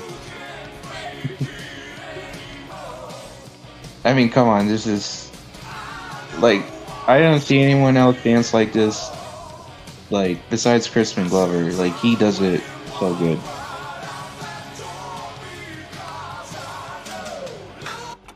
Hey, how come I mean, he's got it down on point. Like I don't know. Have you ever seen any? I did watch the Friday 13th documentary, but I cannot remember what they said about that scene. Did they touch on that? I think so. I don't really know. It's been a while. Was it just something he came up with on his own? Was just like, this is what I'm gonna do for this scene? I think it was him that came Yeah. up with it. Because Crispin Glover's like you could like when you watch his interviews and all that, like he's a very like out there when it comes to stuff. So I can definitely see him coming up with that like dance. Nobody else would do it. I bet you everyone else in that movie would be like, no, I'm not doing that dance. Yeah. Crispin's like, yep, sign me up. Like, Right. Awesome. Blood Rose, thank you for the $2 super chat. Really appreciate it. Super chats always go to the front of the line. Let's see here. Let's get back. Where were we? Where were we? Too many comments. There's a lot of comments going on. I am trying to find exactly. Wow. If I skip y'all, I'm so sorry. Just repost your questions in the chat, and I will definitely get to you. Wow. We have a good. We've had a good turnout tonight. Everybody hyped for Scream 6. I hope so, because it's gonna be here before you know it. I'm gonna do this whole before I walk in, after I walk out, when I go home, on my ride home from the theater, all this stuff. Like, I'm gonna make it epic. I'm gonna make it super epic.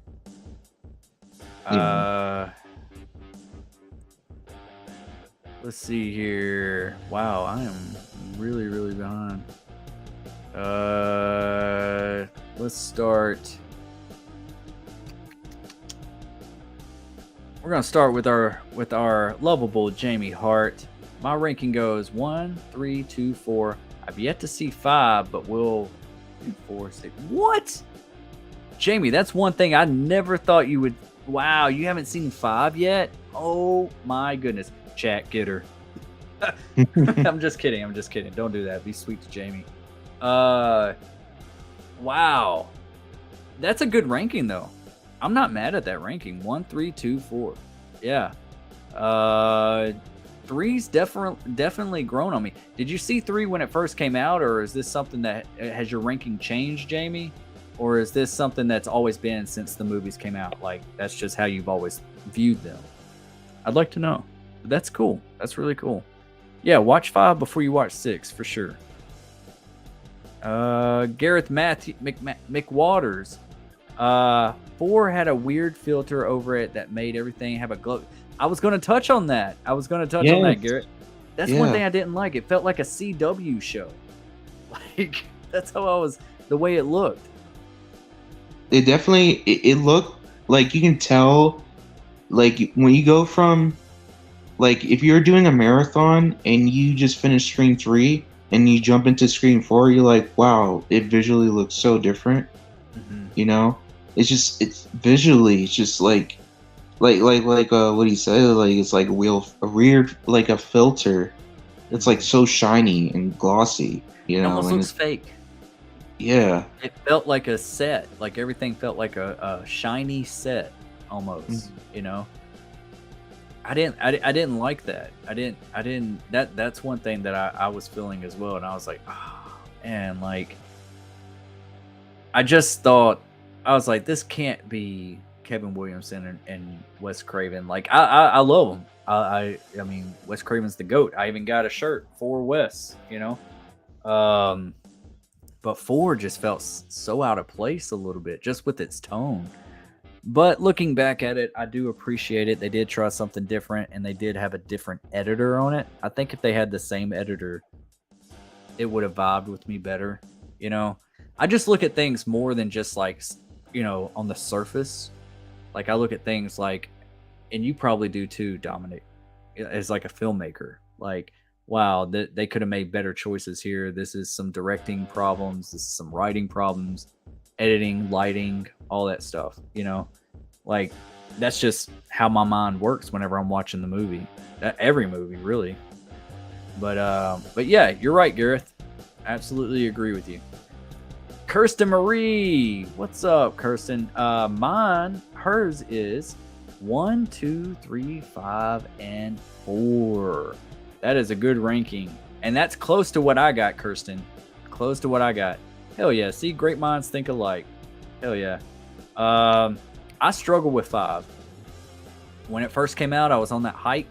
I was like, man, it's 1, 5, 2, 3, and 4. And then I was like, I rewatched it, and I was like, no, it's 1, 2, 5, 3, and 4 for me now. It's like right there in the middle. And then I watched Scream 3 again, and I was like, man, I really like this one. So it's really like a toss-up. Like, which one would I watch over the other one? That's the way I kind of view it. Like, which one did I enjoy the most? And, you know, ask me tomorrow. It might change to your ranking, Kirsten. But there's just some things about 5 that just like felt right. I don't know. Maybe that Red Right Hand song and everything just hit right. Dewey. It just, I don't know. Maybe I'm a glutton for punishment, or something. Like maybe I like a little bit of pain or something, because like with, even though as much as I hate that Dewey died, like it affected me a little bit, and I was kind of like, even though I hate this, it's kind of like, wow, they did that, and I'm never gonna forget it. You know, I'm never gonna forget this moment. So it's kind of like that Walking Dead moment whenever your favorite character gets killed off. That's how I was feeling. So yeah, my ranking's still 1, 2, 5, 3, and 4. But you could ask me tomorrow, it could be 3. Dirt Diggler, 1, 2, 5, 4, and 3. See, you could ask anybody, and their ranking would be different. Their ranking would be completely different, and that's okay. That's okay, because they're all great. They're all good movies. You don't have a bad entry, really. No. Let's see. Val says Scream 3 is like Halloween 3. Grew on me over the years. Yeah. Halloween 3 did grow on me. And I appreciate the love for Halloween 3, but it's still just not a Michael Myers movie. Even though it's called Halloween 3 Season of the Witch, I just don't associate it as a Halloween movie. I'm just like, oh yeah, it's good. But it's not Michael Myers, you know. It takes place on Halloween. Well, yeah, it takes place, but a lot of movies do. I don't know. It's just Scream 3 has Ghostface in it. Halloween 3 does not have Michael in it. So it's just kind of like, I don't know. But Halloween 3 is great. They're both great. Yeah. You could have called Halloween 3 Season of the Witch just Season of the Witch. Just Season of the Witch. Yeah. A Halloween film or something, you know, like whatever. Yeah. Jamie Hart says, I heard that some major stuff leaked on Twitter that revealed some stuff in the movie. Even revealed the killer. I've never been more happy to have been avoiding the tweeter. The Twitter. Yeah. Avoid it like the plague, because it's something serious and it's going around. And what's messed up is they're not just putting it on Twitter, they're sending it directly to a lot of content creators. It's a real beta. It's a real fucking, I don't even know how to explain it. Like it's an asshole move, okay? Trolls doing troll things. That's all I can say. And I don't want to not make content or be on social media for 3 weeks, you know, but I have to be, if I don't answer a message or something like that, if I don't know you really personally or anything, you know who you are, who I talk to on a daily basis or weekly basis. Don't get offended.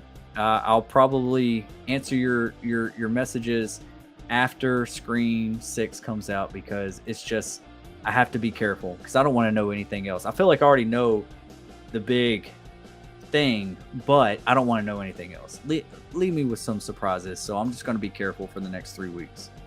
Yeah, it's just the thing about, especially those type of content creators, like it sucks to be that type of content creator, because you're gonna deal with stuff like that. Yeah. Or people are just gonna send like spoiler stuff your way, and just try to like get you to make content out of it just because they want to see you make content out of it. And I don't know. It's just, I don't know what's wrong with these people. Yeah, it's like, ooh, I gave him that information, and now he's making that because of me, or whatever. Or it's just somebody that's just wants to piss somebody else off. You know, you have people out there every day that just, you know, live to just make others mad or miserable just like them. Like, it's like, I don't know. I don't really understand it. I try to avoid people like that. Like, if you're not positive, and if you're not trying to bring, you know, positivity to my life, I distance myself from you. Like that's the bottom line. That's the bottom line. I have zero tolerance for that kind of crap. Galvanic 6 7378. What's up, buddy? This is oh yeah, what's up, man? Hey guys, it's your boy Galvanic back at you with a YouTube comment. Here to say, don't forget to smash that follow button for your oh, okay, you're gonna plug your stuff in here. Okay, he's getting me back because all right, I'm gonna let him have this one because we were on Twitch or something and we were playing some like Call of Duty or something on Warzone, and I was just messing with him when I plugged my stuff in. So this is him getting me back. All right, I'll let you have it, Galvanic. This is your time to shine, buddy. I'm gonna let you have it. Everybody get it? Everybody get it? All right, go follow him on Twitch. All right, Gareth McWaters, what does everyone think of the Scream TV series? I didn't expect them to be great, but ended up loving all three seasons. Okay, Dominic, good question. Good question, Gareth. What do you think, Dominic? How do you feel about it? I liked all 3 seasons too. Yeah, I like all of them. A lot of people, they don't like season 3 because it doesn't follow the same storyline as season 1 and 2. I understand people's like frustrations and their and not liking that, but in my personal opinion, if they finished that storyline in season 3 and then season 4 they did that story they did in season 3, I think everyone would be more appreciative of that story, and I think people will like it. I thought it was a cool, take like on, because Ghostface returns, right? He has the mask and everything, but cool. it takes place in Atlanta. Yeah, It takes place in the hood, in the ghetto. So it's like Scream in the Hood, which I like, because it's like, you got a lot of the characters are African American, and then you got some, Hispanics here and there, but yeah, it was more diverse, and like, you had a different bunch of characters, and but yeah, I like season 3, but I also like season 1 and 2. I think all 3 seasons are great as well. Yeah, I found enjoyment in all 3 seasons as well. I do like the first 2 a lot. Even though like I just like wish they had the mask. I wish they had the original costume. And but I do like I like all 3 seasons. There were, even though as far as like 3 the quality of it, I guess, kind of falls a little bit in some areas. But you're only dealing with like what, 6 episodes, I think it was only like 6 episodes instead of like 10 or 12. So, but it was good. I remember watching that entire season all the way down to the beach, down to Florida. I just like binged it the entire time, and I was just like, oh well, it's enjoyable. It's keeping my attention. Certain things that like wasn't great, that I was kind of like, okay, they should cut that or do that differently. But you're gonna be like that with everything, But I was hoping that it would have some sort of connection to 1 or 2, just something. And Paramount Plus is actually talking about revitalizing the Scream TV series, and if they do, a lot of people want them to continue that Brandon James story. And I'd like to see it finish out, And I've interviewed, what's his name? Mike Vaughn on my channel.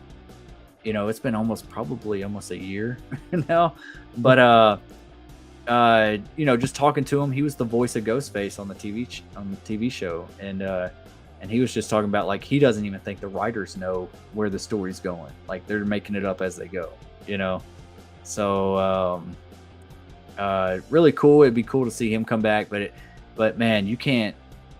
It's hard. Like Roger L. Jackson is just something else. He's just iconic, and he will forever be the voice of Ghostface. And really, I think that's when Scream might actually like dissolve a little bit, is if Roger L. Jackson ever. I think he's the one thing that will will always keep the franchise going until, you know, I'm not trying to like wish this on anybody, but until he passes, you know, like that's the franchise will always have something to keep going because you're always going to have that voice. You try to throw somebody else's voice in there, you're going to have to like remake it or do it from scratch or something because it's just like that's not the same Ghostface from the last movie, you know. So I don't know. Yeah. The Scream TV series is really good. And here's another fun fact: in the first season, the girl that comes up as like it was really Ghostface that took her out, but they think it was a suicide. I don't know if you remember that episode. Yeah. That's Kevin Bacon's daughter, and that's the lead actress in Smile. Hmm. Yeah. I was like, wow, she looks a little different from the Scream TV series to Smile, and she's the leading role in Smile. And I was like, wow. And I think she's a great actress. I think she's a really good actress. So, I don't know. That's just a fun little fact. Yeah, and I just want to mention, finish off the question too. It's like with season 3, they actually brought Roger L. Jackson to voice the Ghostface in season 3, and they had the old Ghostface mask.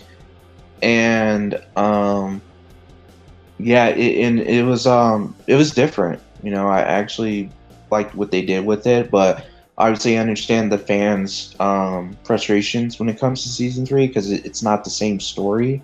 And what I like them to do for another season is not only do they finish the Brandon James story, but I like them to tie in season 3 story with Brandon James so it connects. Okay. You know?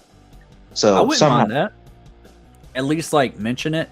Like there was a killer over there that did this, and maybe this new killer is connected to that killer, you know, or something. Like they were all connected somehow. I could buy that. I'm down with that. How would you feel if the shows were connected to the movies? Man, I actually would love that. I would see them as like stab movies. Yeah. You know?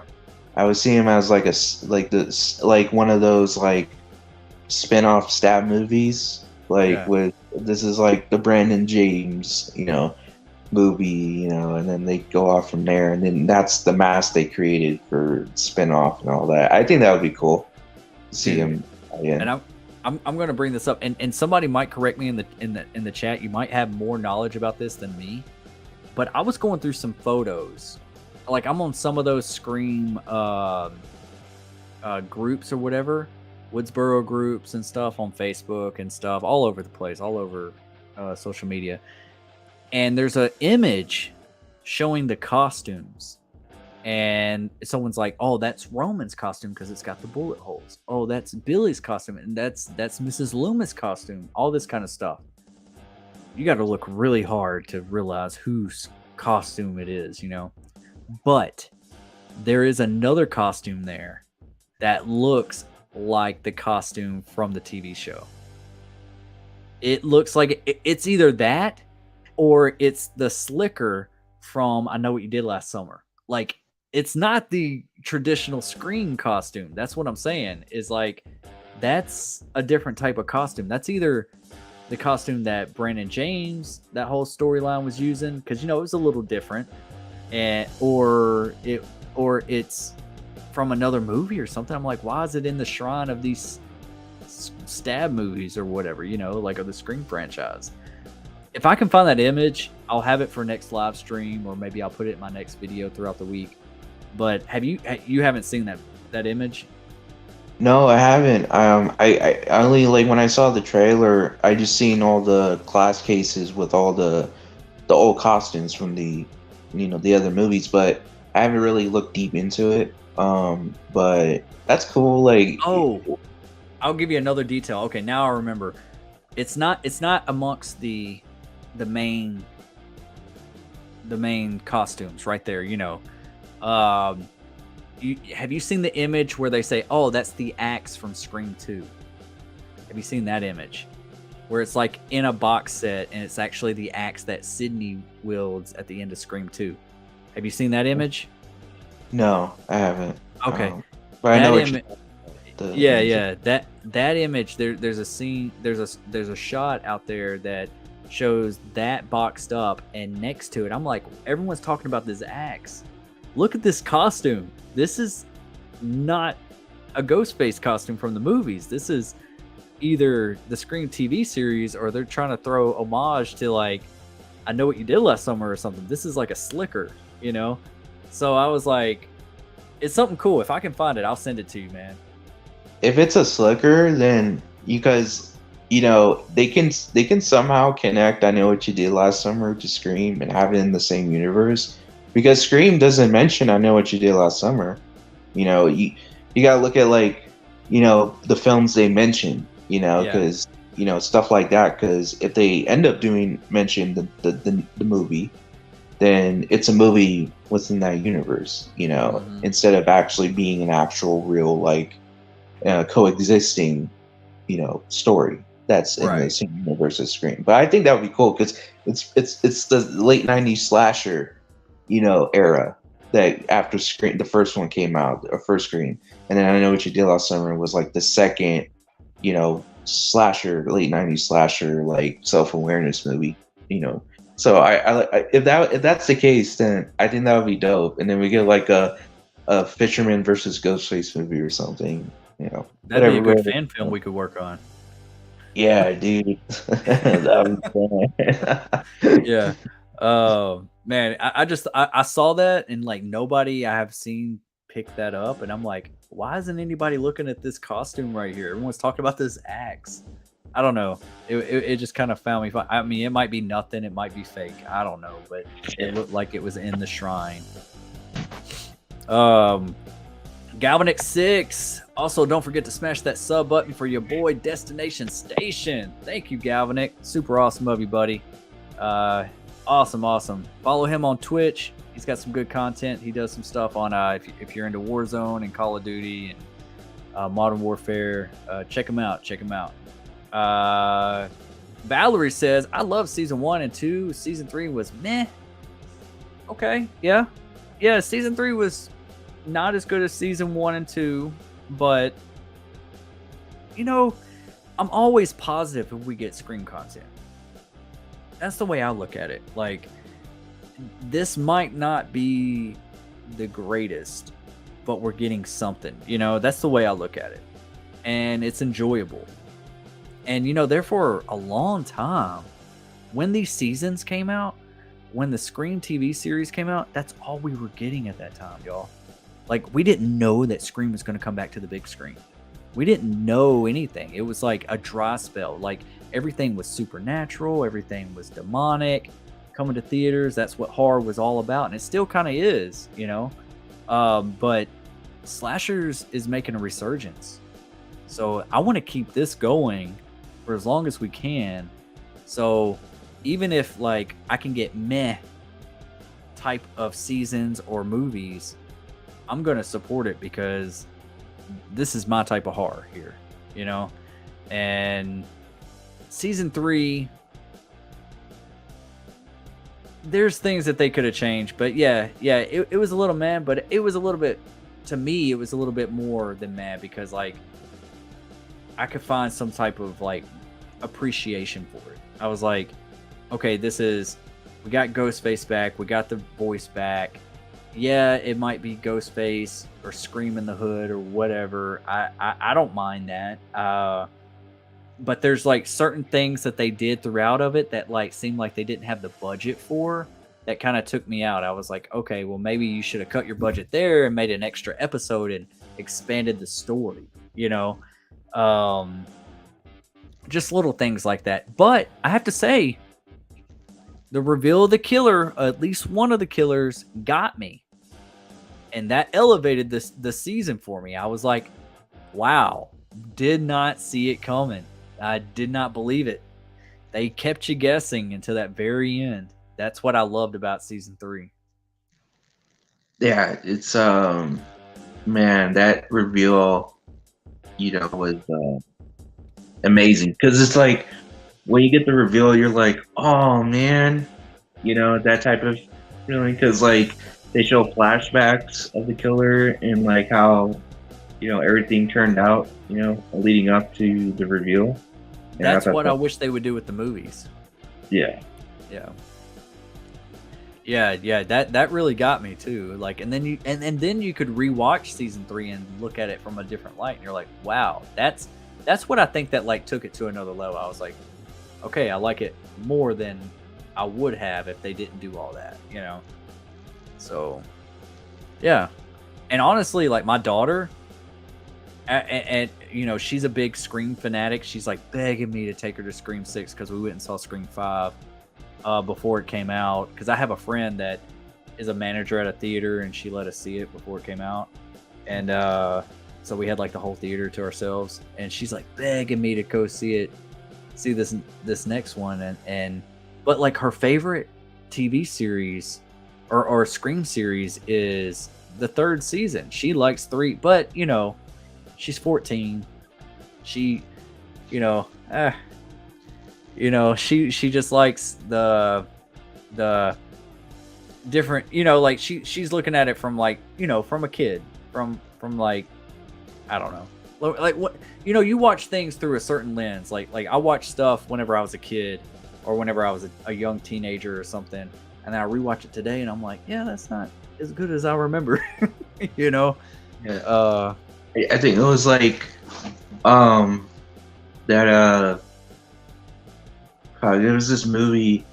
I was like, oh, that's not even that good. Or I don't really like it. It's I think it was it came out like in the 90s, early 90s. What was that movie? It was like I think it was like body horror type of movie. I forgot what it's called, but like I rewatched it and it was like I was like, huh, that's cool. No, my bad. No, it's one of the Final Destination movies, the Final Destination 3. That was 2000s. It was Final Destination 3 because it's like I thought, oh, this movie's so intelligent, and then you watch them like, oh, like the dialogue is not that good. What are you talking about? You talking about the one with the roller coaster? Yeah. Yeah. I can tell, like, with that movie, they were just all about the deaths. Like, they didn't care about the characters and how they didn't care about dialogue and stuff. But then I rewatched it, yeah, it's actually, good for, like, as a slasher film. But Yeah. I mean, it's fun for what it is. I mean, it's one of the better Final Destination films, in my opinion. I feel like they could have done that scene with the roller coaster a little bit better. Like, could have made it scarier, but they kind of made it kind of like, kind of like fun and goofy a little bit. And like, all right, well, that didn't like frighten me. Something about the first movie, the way the plane blew up, it was like scary. It was intense. It was people getting sucked out the plane, and it was just like aggressive.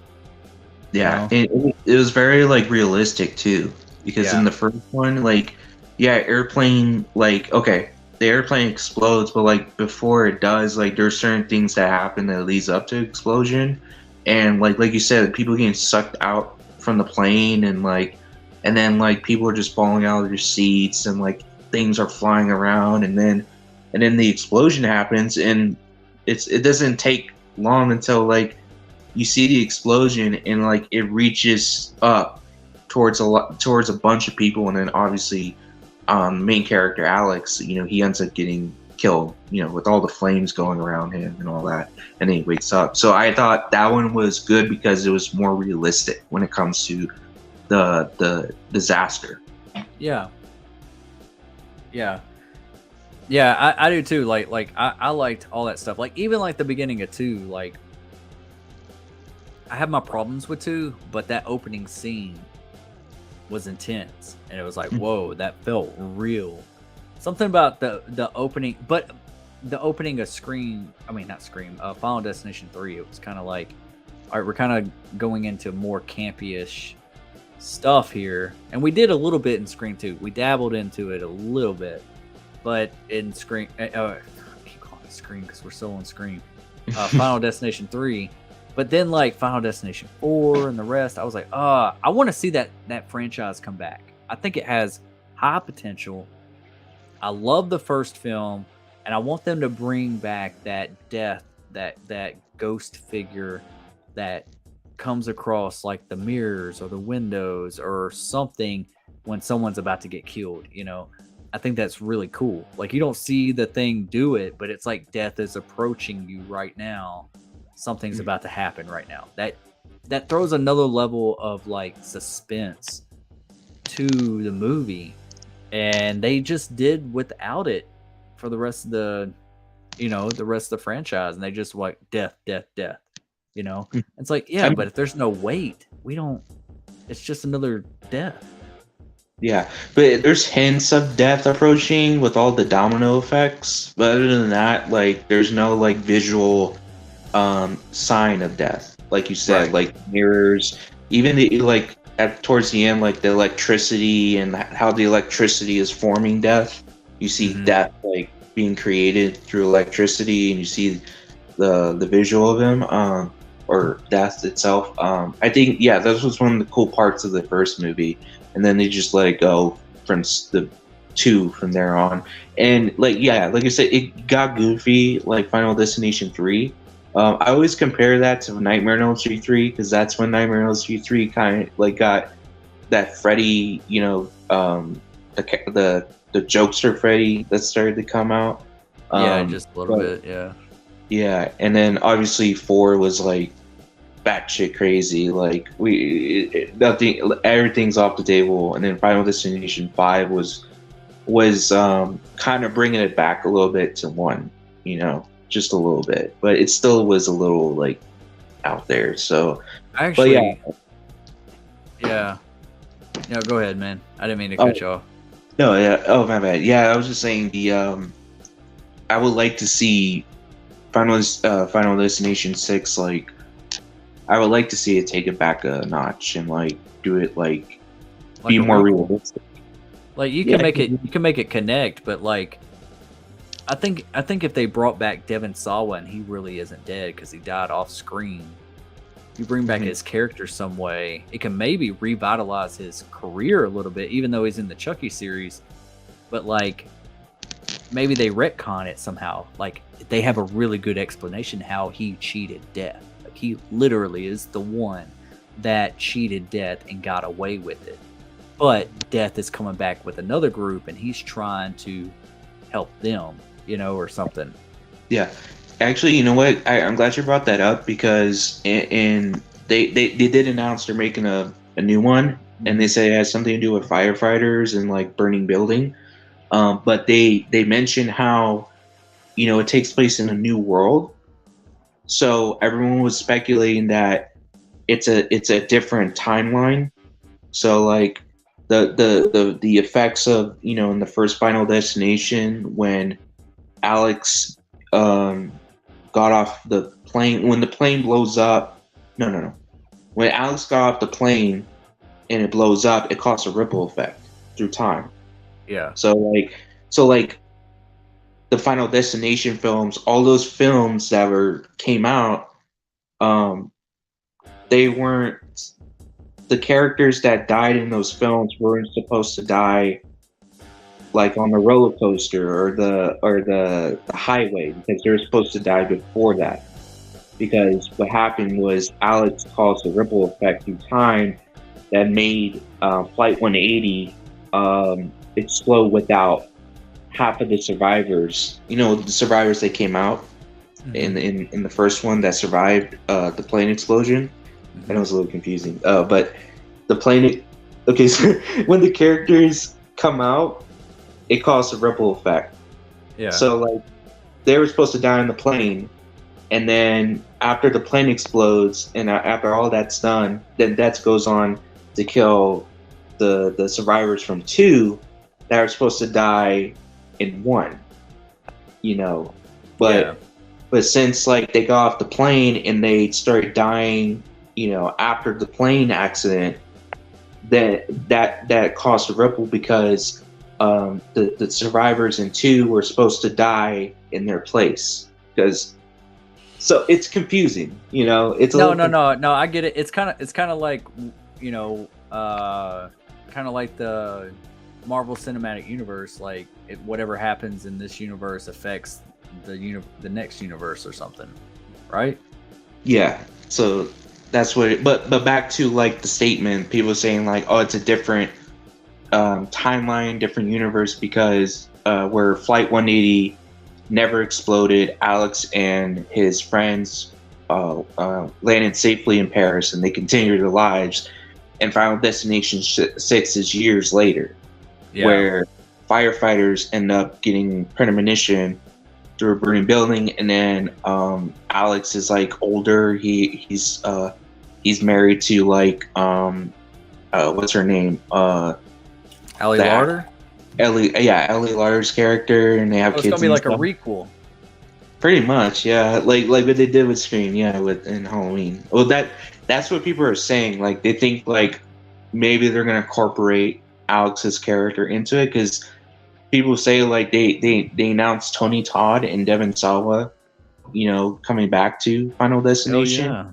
So we get people are probably gonna get to see them two on screen together again. So, but yeah, I know that's Final Destination, and I know I brought that up because it's like No. I'm a big fan. I'm a big fan. We might have to do a Final Destination stream one day. We could go way down that rabbit hole because, like, I love those movies. I really do.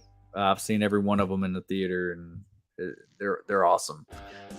Except for like two of them. Two of them, I'm like, yeah, I could never watch those again. But first three, absolutely. Screen 3 was Wes's middle finger to the studio executives. They wanted one killer, but he shot it like there was two. Love that. Yeah. And that was another thing is I was like, there's gotta be two killers. And then whenever there was revealed to be one, I think that was another thing that kind of let me down. I was kind of like, no, there's no way they could have done this scene. I was thinking that the entire time. Like, I was like, no, there's got to be two killers. What do you think, Dominic? Yeah, I think Wes, because you can tell, right? Like, you know, the chase scene in the old like Woodsboro set. You know, like I think what's her name? Or of course, Sydney. She's running through the house, right? And I think like Ghostface, he falls on a bed, and then all of a sudden he comes out behind the window and then grabs Sydney, and puts her down. So like, there's stuff like that in the movie where, like, how did he get there so fast? You know, if it was just Roman, how did he get there from point A to point B? Upstairs. Yeah, and it also and under the sheet, and it's bloody and all, and staged that, you know. And then do the voice and all that. Like, it was just kind of like, no, this wasn't. Yeah. I felt that the entire time I watched it the very first time. I remember thinking that, and I was like, no, this doesn't make sense. Like, I was pissed off. I think that was one of the things that kind of let me down. But now it's kind of like, okay, well, if it is Wes's middle finger to the studio executives, then okay, I accept that. Maybe we'll get a third killer or a second killer. Maybe we'll get another killer down the line that was in Scream 3. That's what I'm trying to say. Like, I think I would accept that. A lot of people want Angelina to come back, like her death was staged or something, or like she was the original, right? Yeah, she was just stabbed in the shoulder. Yeah, I just thought she was too obvious whenever you catch her in the bathroom. I'm just kind of like, that's way too obvious. With the ghost face mask, and it's like, she's a killer. There's no way. Yeah. I mean, you have to think that immediately, and that's the thing is like you're filming this to make the audience think this. So I'm like, okay, it can't be her, you know. But it would be cool. I think it would have been cool, like if like Angelina like ran off and was like, all right, I got them all set up, and we don't see who's the other ghost face, but we hear a voice being like, okay, all right, but then like he like cuts her throat or something, like, or kills her, and just kind of like betrays her. Like, I think that would have been cool. That would have been cool to like kill her off. Like, okay, well, she was an accomplice, but he turned on her last minute, you know? Because I mean, most of the ghost faces do that, anyways. Yeah, But also, it was very suspicious too, because remember when she's running down the stairs before she gets quote unquote killed? mhm. Remember how she's like telling the guys, like, oh my god, like, it's so scary, like, you guys gotta get out of here. Like, she's like trying to tell them what to do as she's running down the stairs. You know what I'm saying? Like, I found that really suspicious because it's like, why is she doing that? If she wants to get away, she would just run out quietly and like not alert Ghostface. You know what I'm saying? Right. Why are you trying to tell them what to do? Because that's what Ghostface would do, right? If you were a Ghostface killer, or Yeah. if there was a Ghostface killer and they were one of the characters and they were telling the other characters exactly what to do, where to go, you Yeah. know, like, that's just, in a Scream movie, I don't know. It is just real weird. Yeah, I agree. I definitely agree. Patricia Taylor. Hi, my name is Trish. I'm Scott's fiance, and I'm letting him use my phone to talk to you about movies and stuff. So just thought to let you know. Thank you. Have a nice day. Oh, thanks, Patricia. Scott's great. Awesome. That's really nice of you. Hell yeah. Denisha Lane's in the house. What's up, Denisha? Denisha's been with me since the beginning. I love Denisha. Hey, everyone. I'm so late. You're just on time. I'm late. I'm late on the chat. ZZM, what's up? What's up? Welcome to the party. Wow, that was at 10:47. Wow, I'm a little bit behind. Sorry, guys. Wow. Blucka says Scream 6 feels like it showed all the major sequences outside the third act. Yeah, pretty much. But I hope it. I mean, like, as long as it's like a fun ride all the way through and we have some surprises, I'm okay with it. I love the trailer, honestly. I really do. And we got another super chat in the house from our very own. Wow, I am really behind on the chat. Craving Something Scary's in the house with a $1.99, $2 super chat. Hashtag Angelina was the second killer. I knew we just summoned Craven whenever we were talking about Scream 3 and talking about Angelina and all that. Yeah. I mean, yeah. I think originally in the script she was, until they changed it. And then I think that, actually Stu was the original idea, and I think Matthew Lillard actually got paid for Scream 3, even though he wasn't in it. So that was kind of cool. But yeah, I think, I mean, okay, chat. Like, Craven loves the whole Angelina being the second killer. I can accept it and everything. But if she came back to this time, she came back now, after all these years, could you accept her being a killer? Or what? Let me know in the chat below. Let Craven know too. Like, I would accept it. Dominic, how do you feel about it? Honestly, yeah, I'll accept it. I think it would be more. I think it would be more cool if she was working with Stu, so they were both alive, and they were teaming up together because they both share similarity. They both got screwed over by their partner, and like Angelina, she got screwed over by Roman, and well, technically Billy didn't screw over Stu, but Billy was being an asshole to Stu. Like, He was stabbed him multiple times.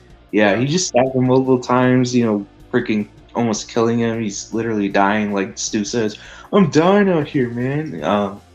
So yeah, I think they come together, and later on down the road, which is probably Scream 7, hopefully, they're together, and they don the Ghostface mask, and they're people. I mean, yeah, I think it would be cool. I think it would be really cool. I feel like as an audience member, as a fan, if I don't know how the actress looks this day and age. I haven't seen an updated picture or anything that she's worked in since then. I can't remember much. But I feel like if she doesn't look similar than the way she looked in Scream 3, I would be confused of who she is. I would be almost like, wait a minute. Who is this again? Oh, you're from Scream 3. Okay, cool. Like, you know, but they would have to explain that whole scenario, but just because the way it was filmed with him stabbing her and then dragging her away, they can't just like ignore the fact that that happened, even though that she originally was the idea, you know, was the second killer or whatever, or was going to be the second killer in Scream 3. You can't ignore the fact of like what the audience have seen on screen at that point. So you would have to do a flashback, or you would have to do something to explain what happened in that scenario. You know what I'm saying? You can't just ignore that moment. Yeah, that's the only way I would accept it, is if you like remind us what happened at that moment. Yeah. No, I agree. Yeah, I just like that, like it's clear as day. Like we saw her get stabbed and we saw her get dragged away, so it's like you definitely can't ignore that, because that's something you can't brush off because it was full front in your face, you know, you know, when the audience see it. Yeah, but I could definitely accept it. I just want more explanation, and that's what I want for like a lot of the Scream movies, especially when it comes to the motive or the killer reveals or anything like that. Like I want flashbacks. I've always said that, you know, flashbacks would, you know, be beneficial to the Scream franchise. But definitely if they do something like that, bringing somebody back from that far back, you're definitely going to need to do something with a flashback and good explanation for sure. Craven, thank you so much for the $2 super chat, buddy. Glad to see you popping into the party for a little bit. Let's see. What does Craven want? What do y'all think Craven would want? Only got so much. But this whole Angelina being the second killer, you know what it makes my brain do? Do you know, Dominic? It makes me feel like this. Got it. Okay. And this is the upper... Enough! Do you want my head to explode? In the name of all that is good and decent, no more for today!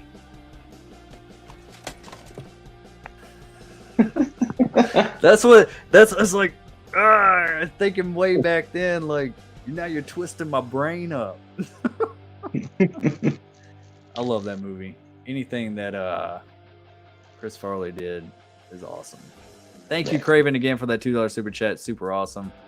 We got to do a stream here soon, buddy, for sure. All right, if I skip your chat, if I skip your comment or anything like that, just repaste it. Just trying to catch up on all this. Blue Rose says, I love that clip, Destin. Awesome. Oh, yeah. Wow, Extron Gaming says Destin, Dead Meat, and Zach Cherry got spoiled today. Damn, I saw Dead Meats. I didn't know Zach Cherry did as well. Dang. I'm telling you, somebody's going around and deliberately sending it to people, sending it to content creators. It's crazy. Craven, be weary, brother. Cut off everything. No notifications, nothing.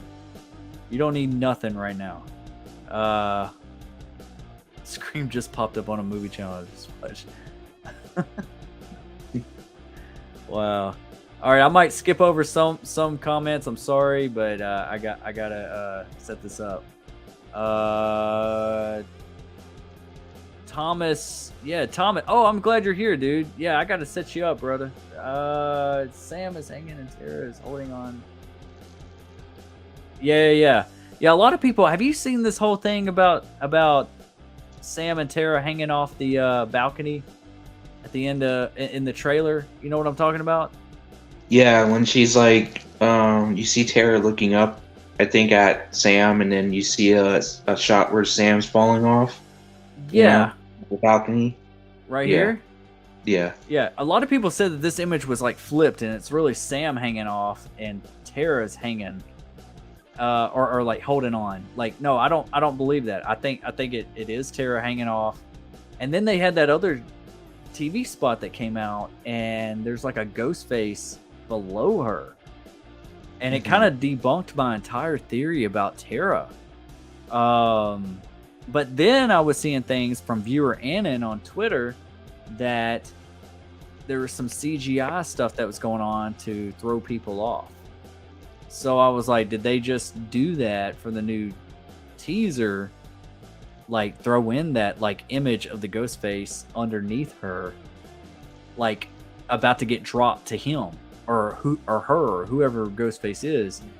Did they just CGI that in just to throw us off, or what's going on in this moment? Because then we get to see Sam actually gets thrown off as well, or kicked off, or whatever's going on right here. What do you think, Dominic? Yeah, I think it's if that was an actual ghost face that they put in there, maybe it was a deleted, scene or shot that they took out of the movie, and they're like, you know what, let her just, I guess, fall, without a ghost face hanging on the bottom. But it's interesting, right? Because it's like, how did Tara fall, or not Tara fall? How did Sam fall? If Tara fell, then does that mean that Sam fell with her? Because we don't see Sam holding on to Tara while she's falling. Yeah, the way I would like assume that it would play out is she's holding on to Tara, right? Here, let's play this out real quick.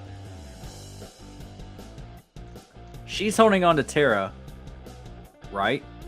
She's holding on to her. It's a big drop below her. Then we got Ghostface approaching Sam with a knife, scraping it, similar to like how Freddy Krueger scrapes his blades on something when he's approaching his victims.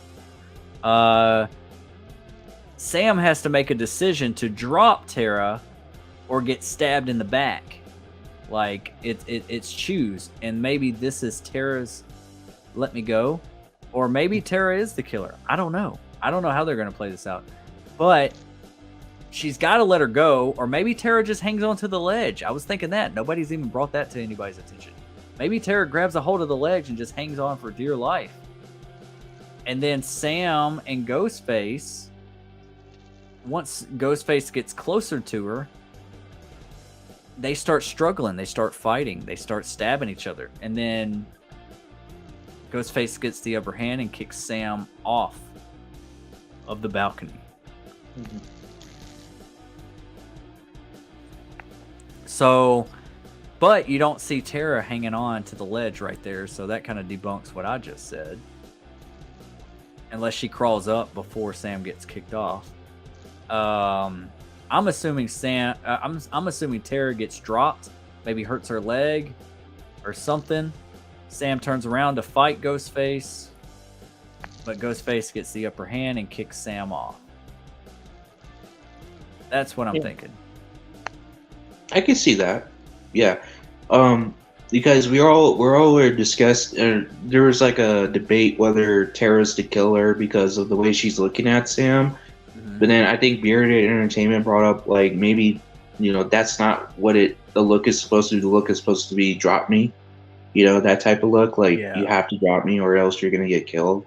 So I think Sam makes a conscious decision to, like, drop her and then fight Ghostface. And then eventually, like you said, she gets kicked off.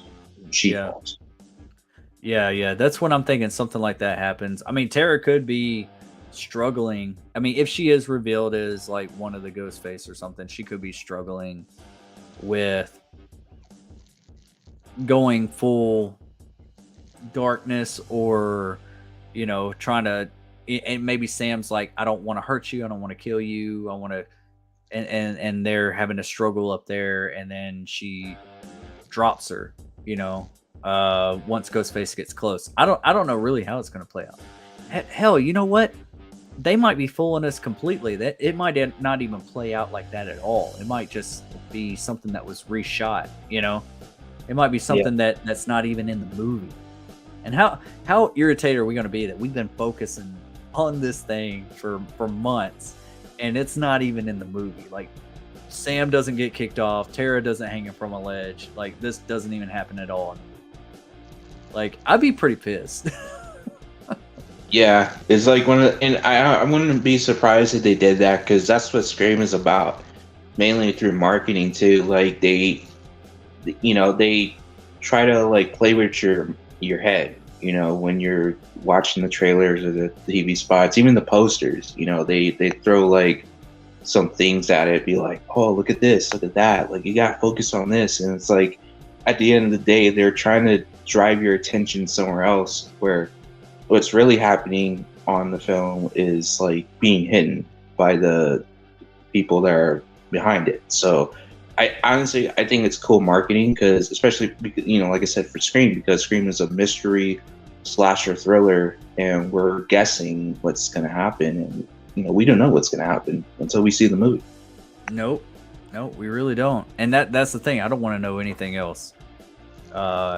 I honestly don't. I want to keep theorizing. I want to keep talking to y'all about all this. Keep making content, but man, I don't want to know. I really do. I want to go in. That's the best thing. I want to be wrong in all my scenarios. I want to be like, I was completely wrong. That's how I feel. But I also want it to feel right in the Scream universe. I don't want it to feel like this bull crap could never happen, like I don't want it to be something like that, like it's gonna take me out of the movie. And real quick, I'm gonna plug it in one more time, and I'm gonna get back to the chat. Next Saturday, I am planning on doing a 10-hour live stream, our very own Screamathon live stream, 10 hours, 12 p.m. Central Standard Time to 10 p.m. Central Standard Time. Hopefully I can have some of you fine folks join in with me. If you want to stay the entire time, you can. It's up to you.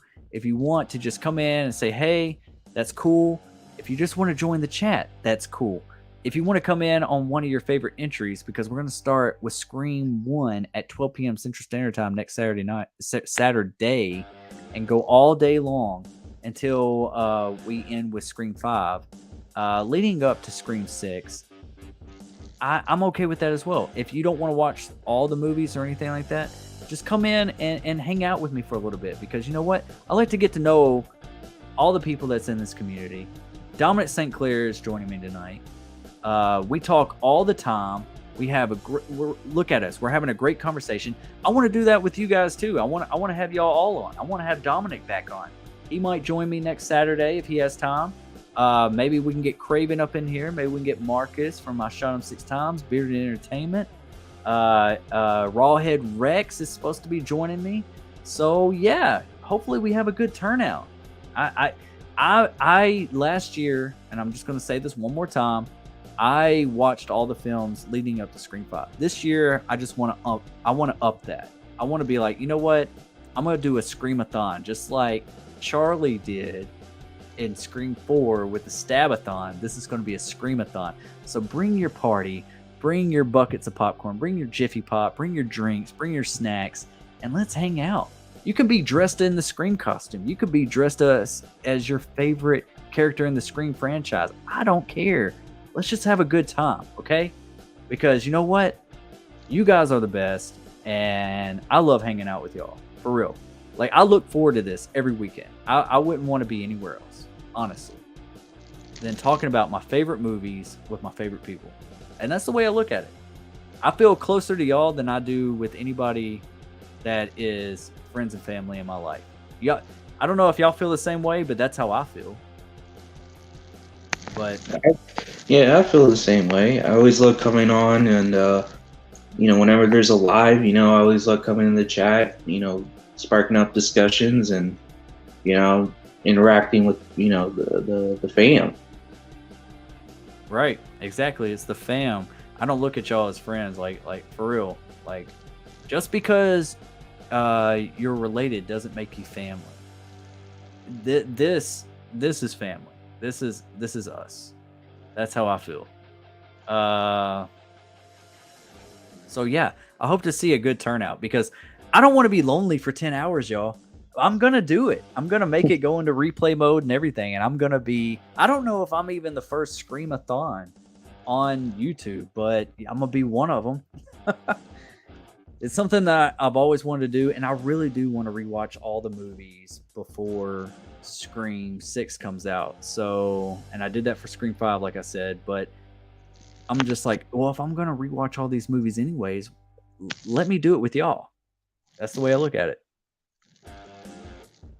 So, oh, Extron's in the house. Yeah, I'm excited to see more of Sam's dark side. I don't want her to be a killer, but exploring more of that dark side to her in a way, I think is what I want to see, and I'm excited to see Sam.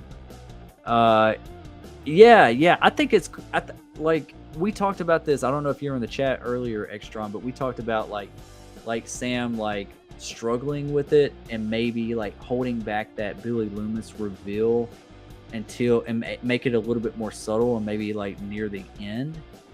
And like that's what I want. That's how I feel. I don't want to see a lot of dialogue from like Billy. I just want to see her have like maybe at the beginning having more control over this whole hallucination and her darkness or whatever. And then throughout the movie, Ghostface is steadily trying to trigger her to make her flip, and maybe that's part of his motive is to make her take the fall, but it backfires on Ghostface in the end. She fights darkness with darkness. That's how I see that kind of like playing out. I hope that it plays out like that. But yeah, a lot of people don't really give Sam enough credit. You notice that? Like, Yeah. I love Jenna Ortega. I think she's great, but don't overlook Melissa Barrera. Like, yeah, she was kind of like mellow throughout the first, or not the first, but Scream 5. But I think this one she might shine a little bit more. I really do. I think this is like Melissa Barrera's moment to like, she might have taken all that feedback from Scream 5, and that might be how the directors told her to act or deliver her lines or whatever. And in this one, she's gonna like, this is her moment to make it shine, you know?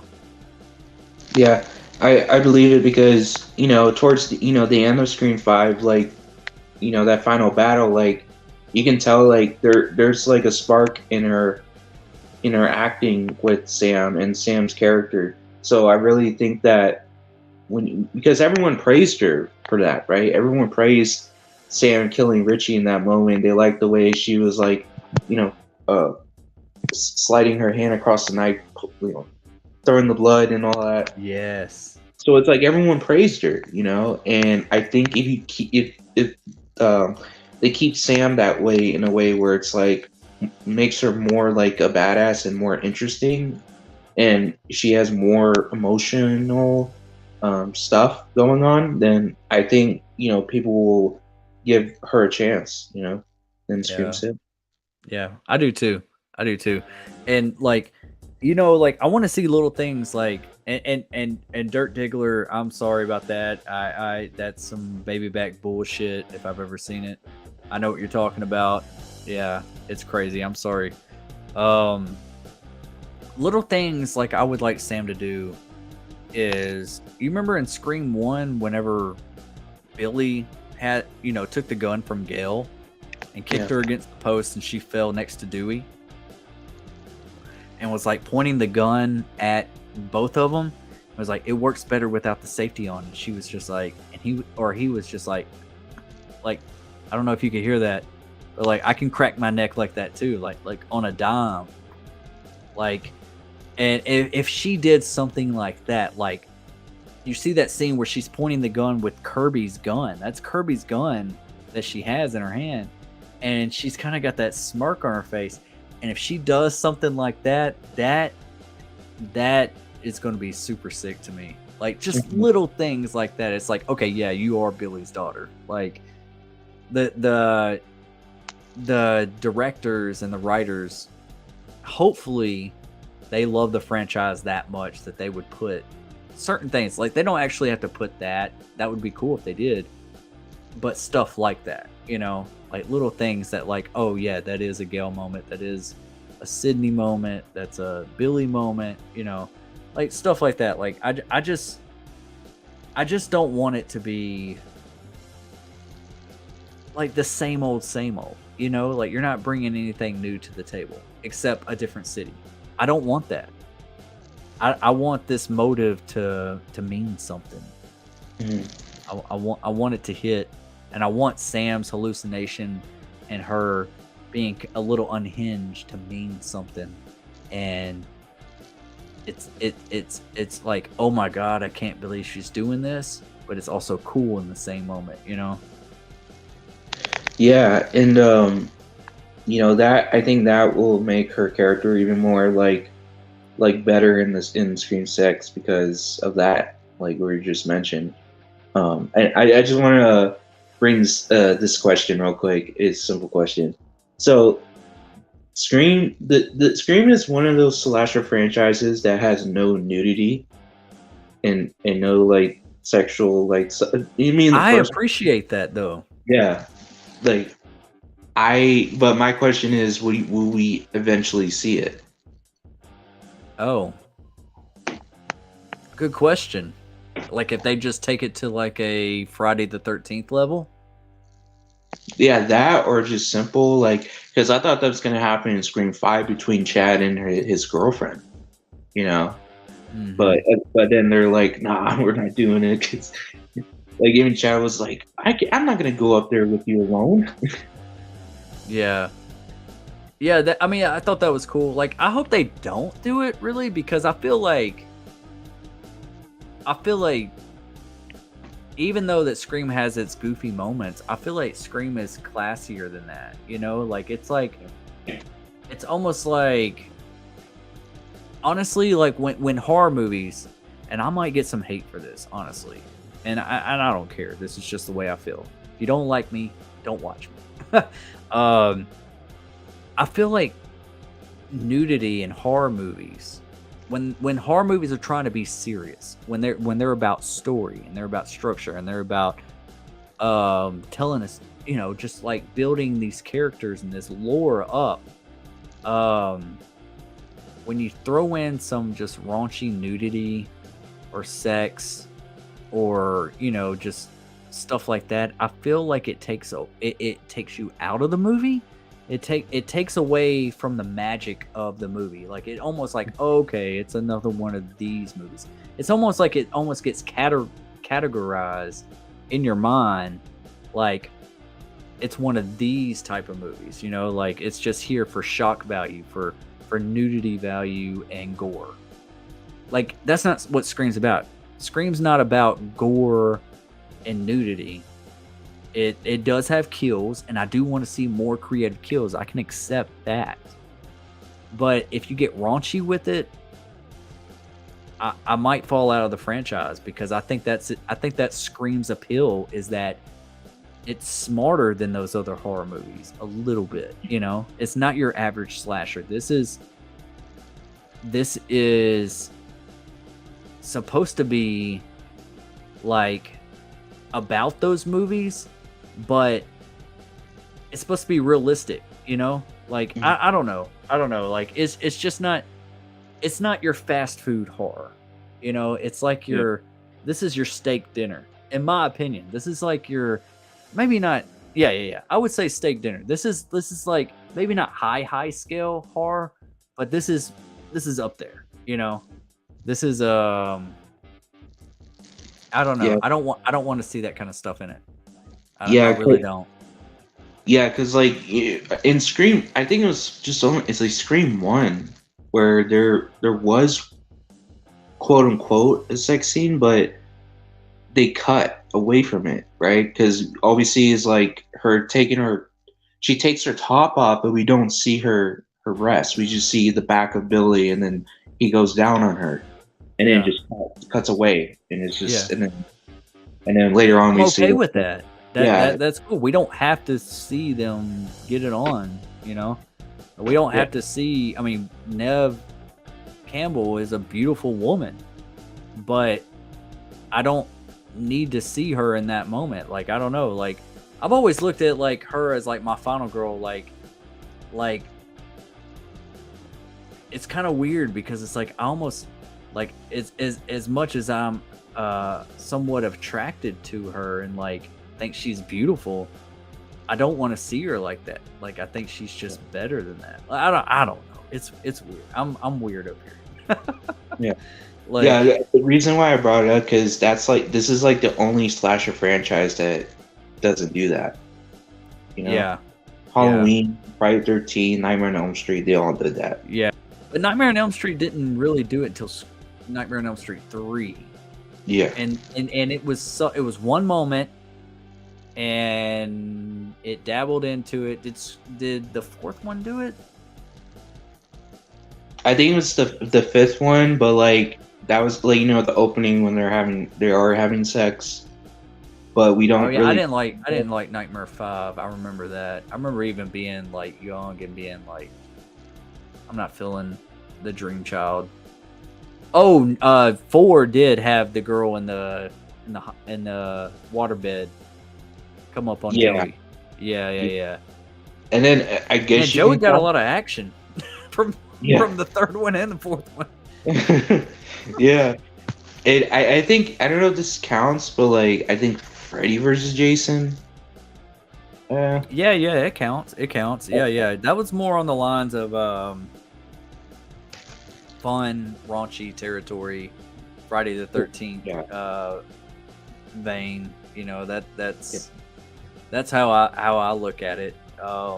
Like that, because that scene, because it was Jason's scene, right? It wasn't Freddy's scene or Freddy's moment. It was more Jason's like setup, like, oh, like the teens are drinking, they're having sex, and he goes kills the fucking, that was like the whole scene in the house.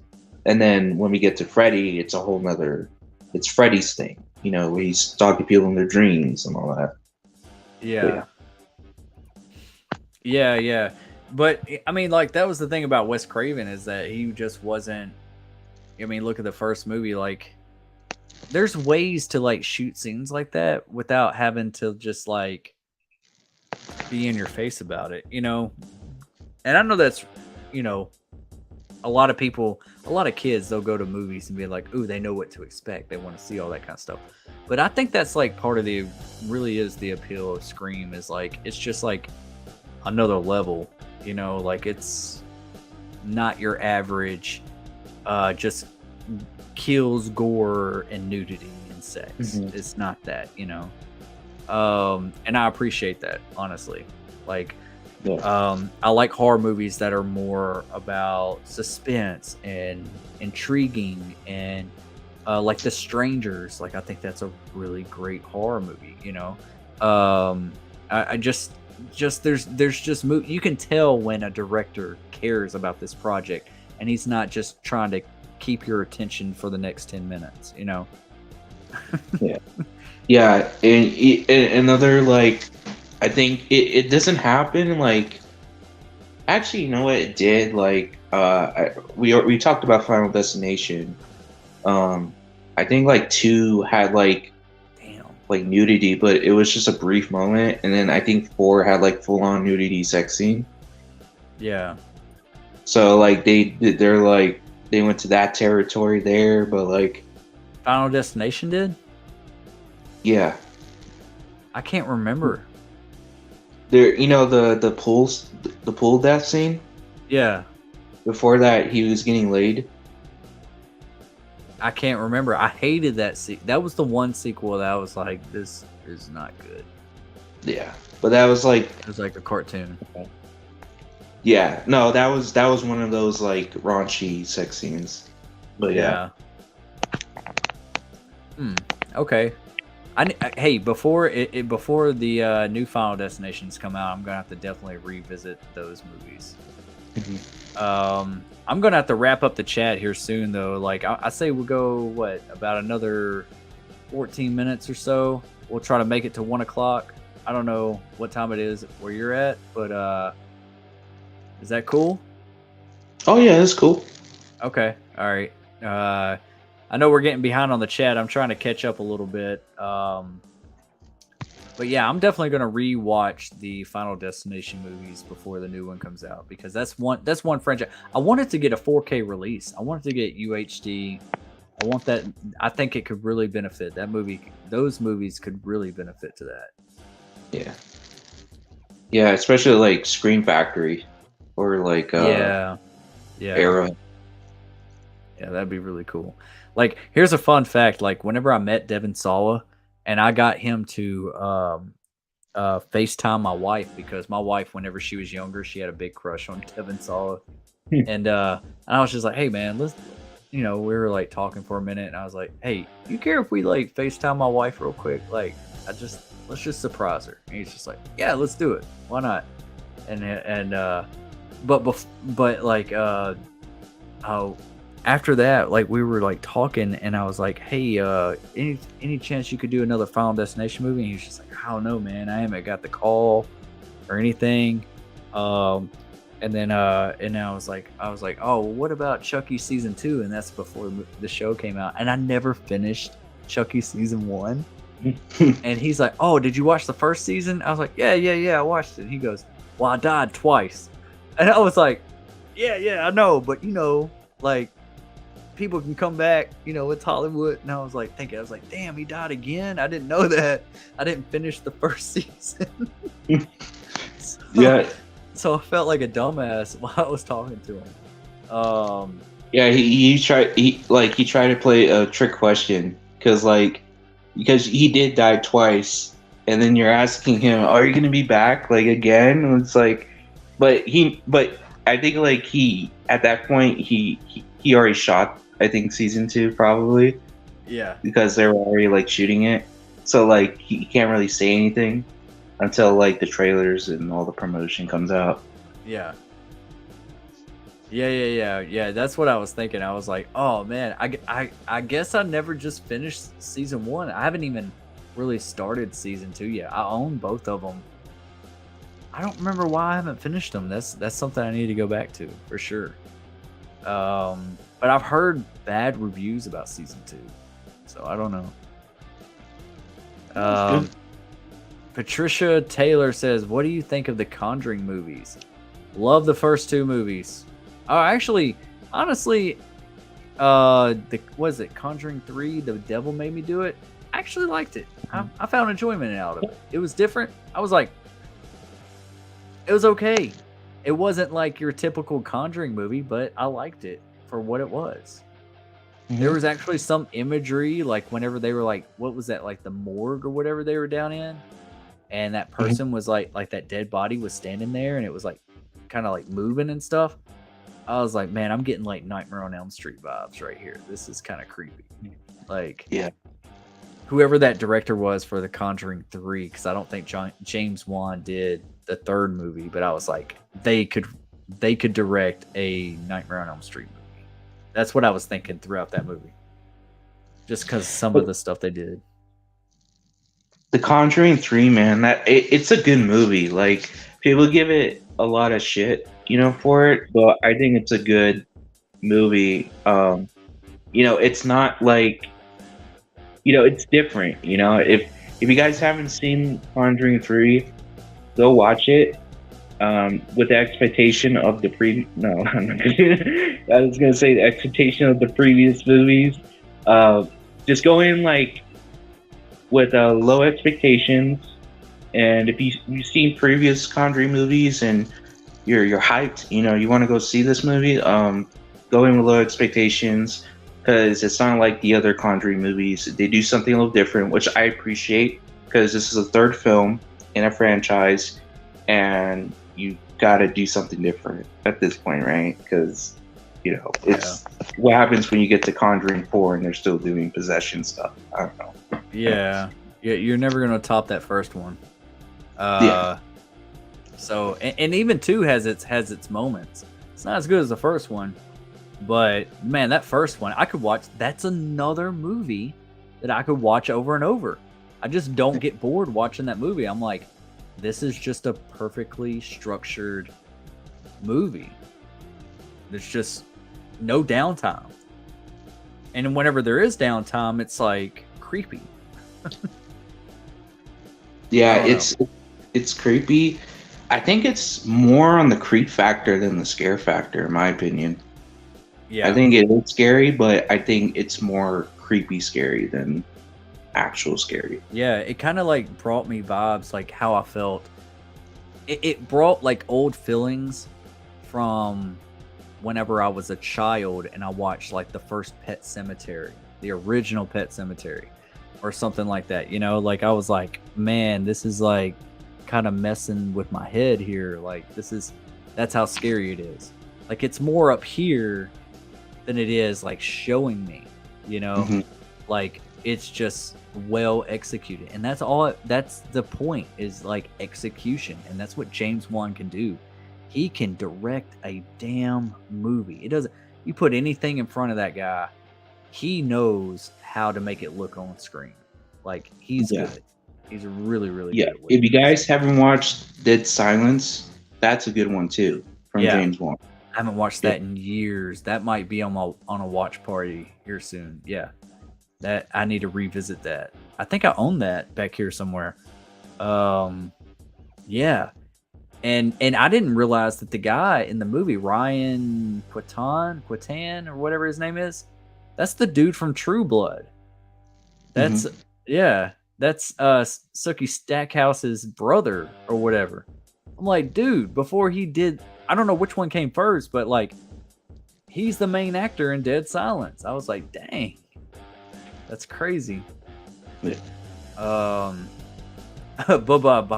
Polar said Cougar Town was big. I must be really behind on the chat because I said that a long time ago. Yeah, Cougar Town. That was the name of Courtney Cox's show. I guess it was big. I don't know how many seasons there were. Bubba Polar, thank you for coming through the chat. Hell yeah, it's good to see you in here. Sorry I'm getting to your comment late. But hell yeah. I haven't really seen it. I haven't seen it. Have you seen Cougar Town with Courtney Cox? No, I only see the Friends show. Yeah. Only the Friends show. Yeah. I watched like a couple seasons of Friends, and yeah, it's funny. Like, I just started getting into that because I just like watched a couple seasons, and I was like, ooh. Yeah. Because I'm a horror guy. I'm not really into the sitcom family type of stuff. But yeah, I'm not either. I'm kind of like, it has to be a really good show for me to get connected to it. Like, I'm not somebody that just, it takes a lot. I like to have my story wrapped up in 2 hours. That's how I feel. But one show that I am really hooked on right now, and I love the game, was The Last of Us on HBO Max. I love this show. Like, I love it. Like, I'm already like, oh, I know what's coming next, but they change little things. That's pretty cool. But it makes me want to play the game all the way over again, you know, like, and like, I'm sitting there and I'm watching it like with my wife, and I'm like, you've watched me play this game, you don't remember this part? And she's like, I don't know what you're talking about. I'm like, yes, you do. Like, like, I don't know, but she loves the show. She loves the show too. So it's good for new time viewers of the story, because if you haven't played the games, I suggest you watch the show, because if you're not into games and you're just like a watcher, then definitely get into the show. I think you'll enjoy it a lot, because it is a retelling of the same story, but it does do things differently. So for the people who play the games, it's a new take and a new like type of different direction they do in certain parts of the story throughout the episode. But I think it's cool. Like they cater to both audiences, the fans of the games and the new people who are just getting into Last of Us. Yeah. I think they're doing a really good job. I think they got a hit on their hands. I'm really curious of how they're going to handle season 2 with the backlash from the games. Are you still going to go that route, or are you still going to change some stuff up? If you ever played it, you know what I'm talking about. Yeah. No, So I'm really, I mean, like, you got a hit on your hands right now. You don't want to, like, I don't know how they're going to handle it. I mean, I actually enjoyed the second game, even though it was spoiled for me before it even came out, just like other shit that's going on right now. But you know, like, with this, I hope they just change some things. You know, you can still keep the same story going along, but just change some things. Let some people survive, if you know what I'm talking about. Mm-hmm. Let them survive longer enough until you can kill them off later, or kill them off later. There you go. Yeah, live till close to the end. Yeah. And that's all we're gonna say about that. Kirsten Marie says it's very odd unless it's less of a shrine and more known collector's museum or something. Yeah, I heard that it's something like attached to like the Stab Museum or you know, like the musical Stab the musical or whatever. Like it's somewhere in the back room, and I assume that, you know, that was one of my theories. So like it's probably something like that. It's probably not like Ghostface's hideout. It's probably like something from, you know, the whatever they're trying to make. So I don't know. So let's see here. I'm gonna skip a little bit. Bye Polar says, I was thinking maybe Gail has access because the police discovered it and she's working with them. It's not an active shrine, perhaps. Yeah, it seems like Gail definitely knows where this place is and what it is, you know, like, because she's the one that's like controlling that elevator or that door, and people are behind her. She's got access to it. She gets in, and then you see another photo of her turning on the lights, like she knows where the lights are at.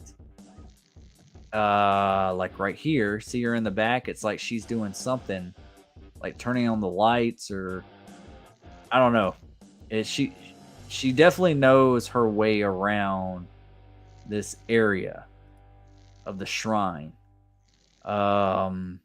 Because look, this is her getting access through the fob.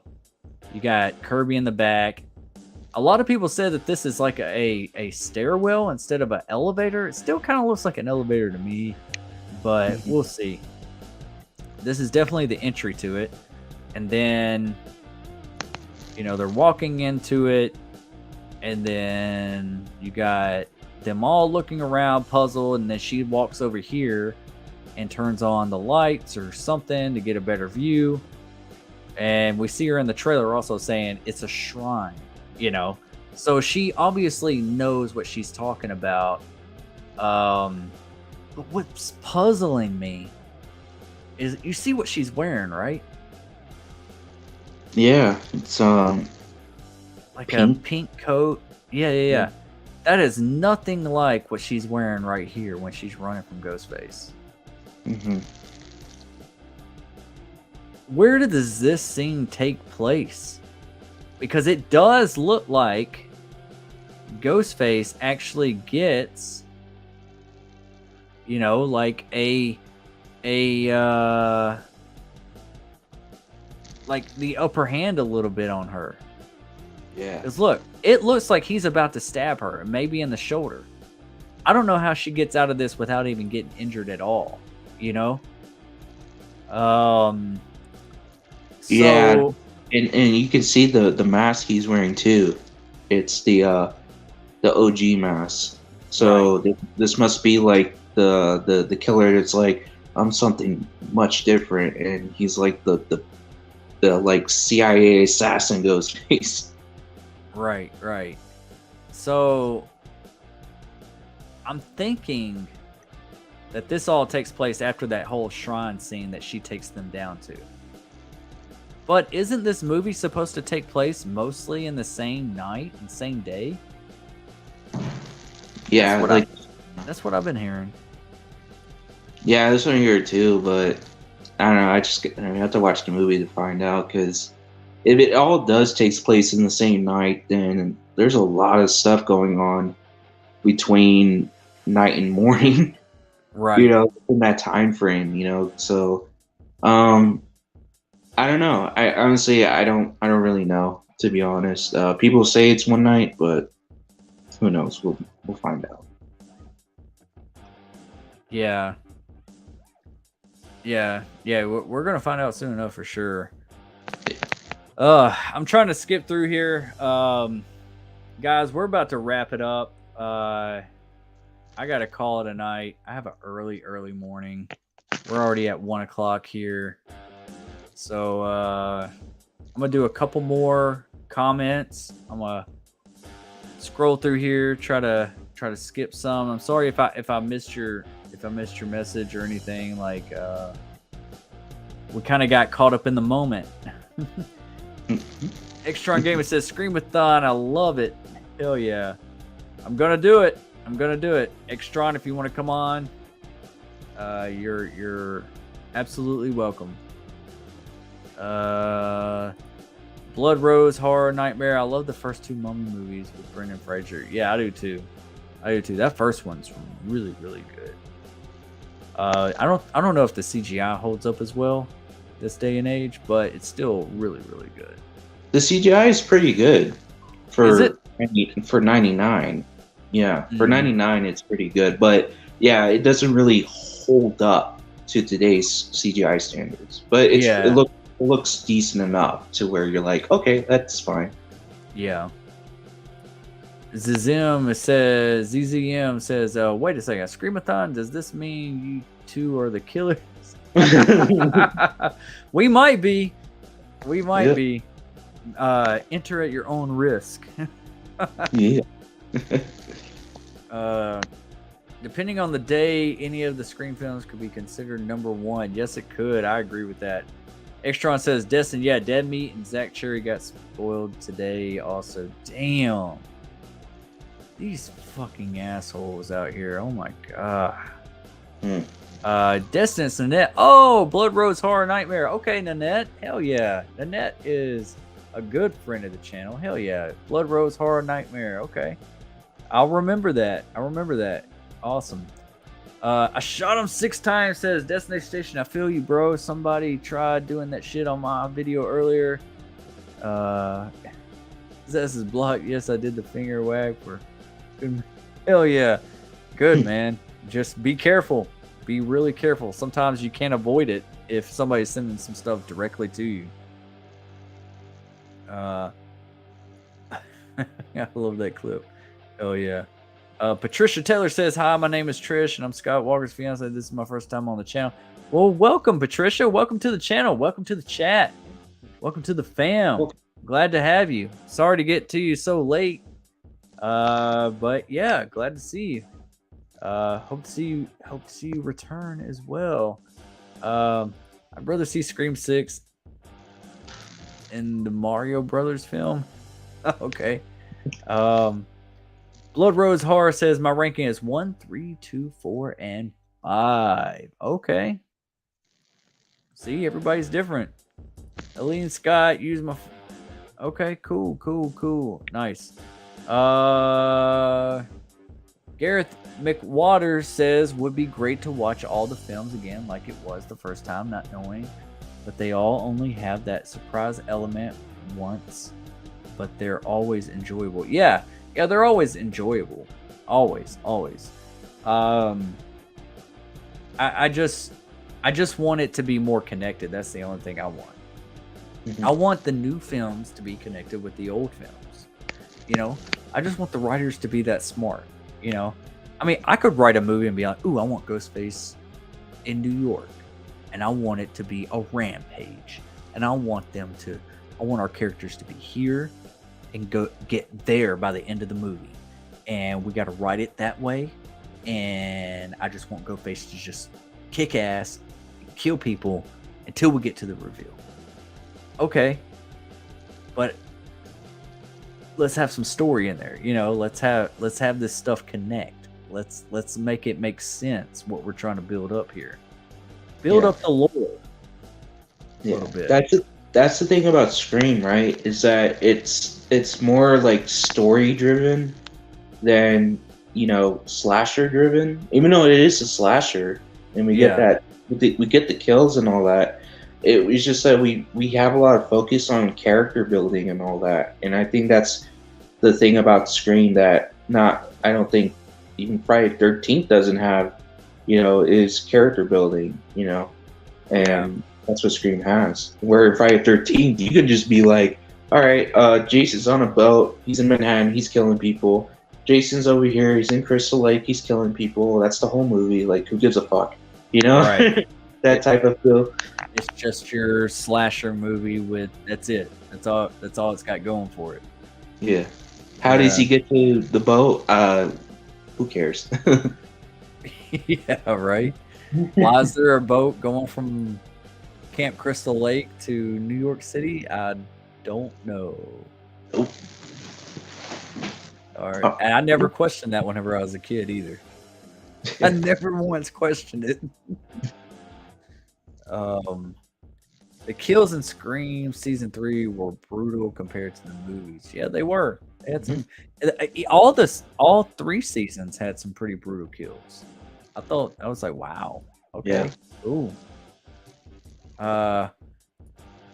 Very dark. I care more about the characters in the first 2 seasons. Yeah. All right. Let's see here. I don't know how you're feeling, but like I'm gonna have to close this up. Dominic, we're after 1 o'clock now. I usually go till midnight, but we've had such a good stream tonight. It's been a lot of fun. Gonna do a couple more. Rusty Shipley says, "Y'all ready for I Know What You Did Last Summer reboot? I honestly would love if they continued after the second one and not redo the timeline." I would too.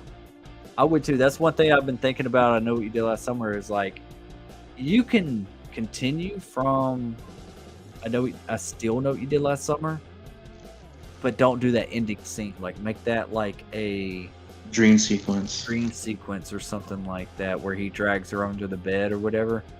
I always thought that. I never took that serious anyways. I was just kind of like, oh, and then they never played upon it. And I was like, well, it's been so long, so like, they definitely could just make it like they could actually open the movie with that scene, and when she gets drugged under the bed, she like wakes up, like present day, with Freddie Prinze Jr. in the bed, and they're older, and she's just still having dreams about him or something, or what. I don't know how you could do it, but it's just a way that just to make that ending scene not real, But I'm excited for it, and I hope they do it right. I hope they do it good. Bring back the Slicker, bring back the Hook. Let's make it more of a whodunit, like like you can bring back the original killer, but like let's also have like a whodunit aspect to it. I hope it's good. Cause like I mean, it's not. You haven't. Is it okay if I spoil the ending? I still know.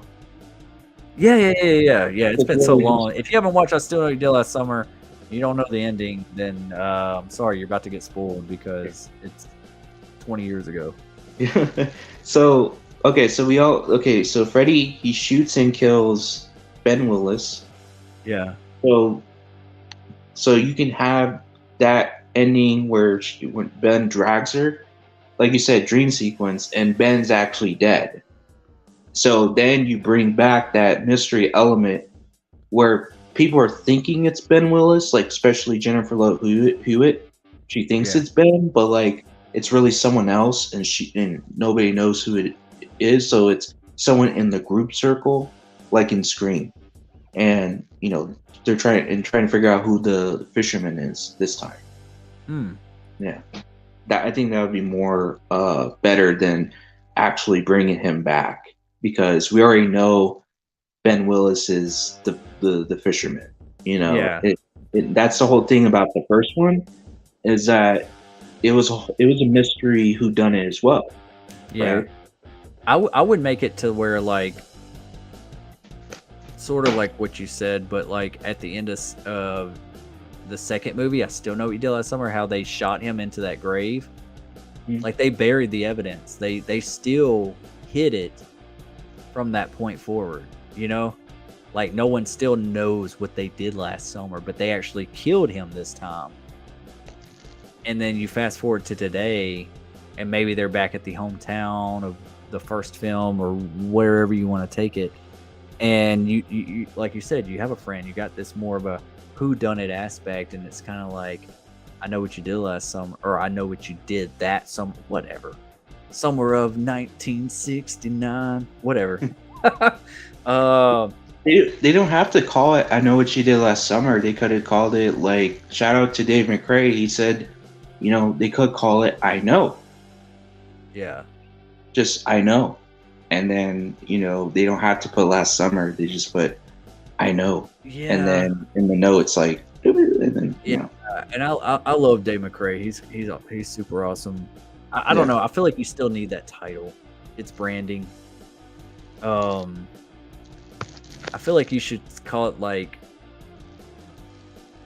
I don't know. Maybe I know, or just call it like that summer. I know what you did that summer, or I know what you did. I know what you did. Yeah, you don't have to put like yeah, you could do that. I know what you did. And maybe it's somebody that is connected to Ben Willis, like a family member or something, but you don't know who that person is.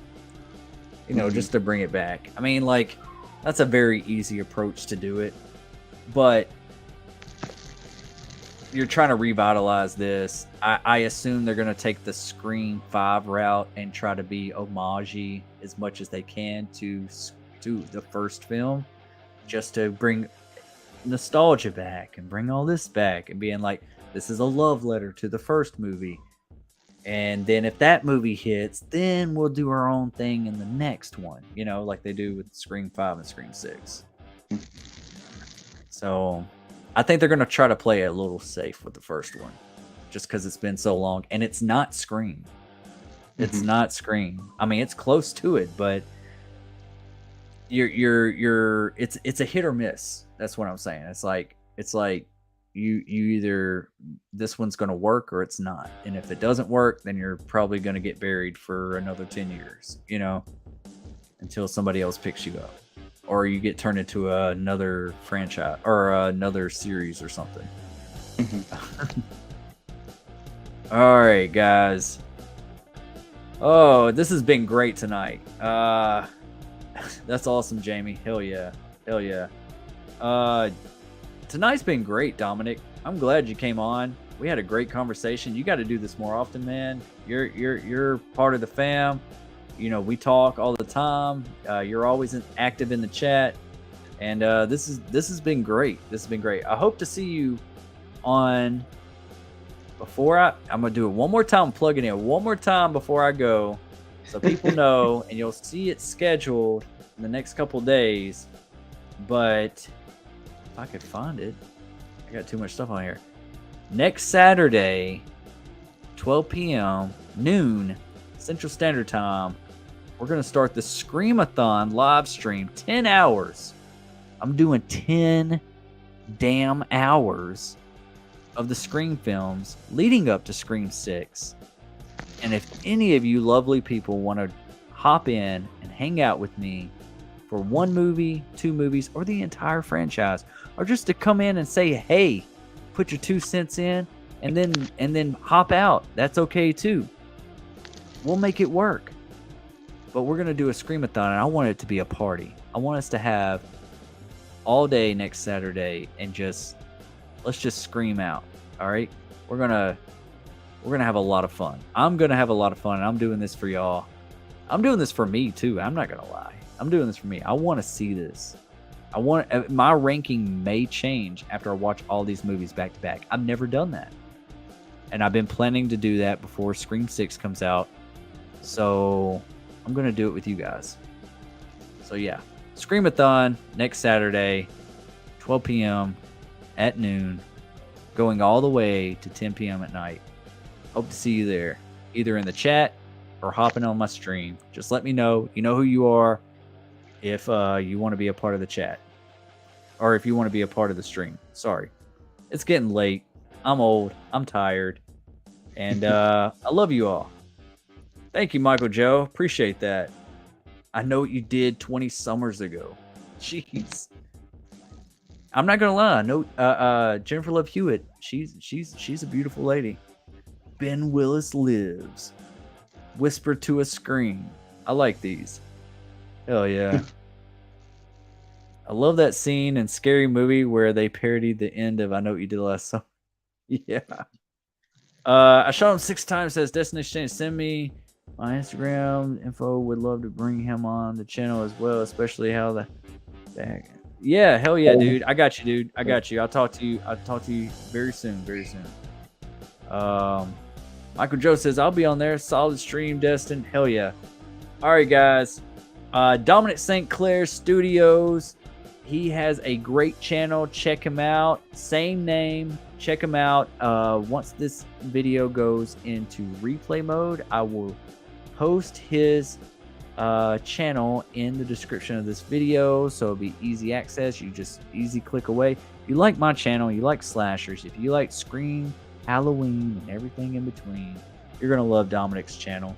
He does great things. He's an inspiring filmmaker. He does short films. He's got another Halloween short film coming out later on this year. Check him out. Super talented dude.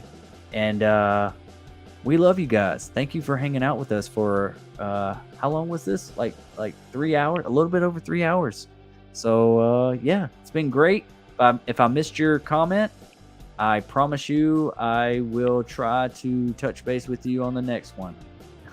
we kind of got away from ourselves tonight. We had a good conversation. So guys, love you. See you later, or I'll see you on another time. You know how it goes. I'll be right back.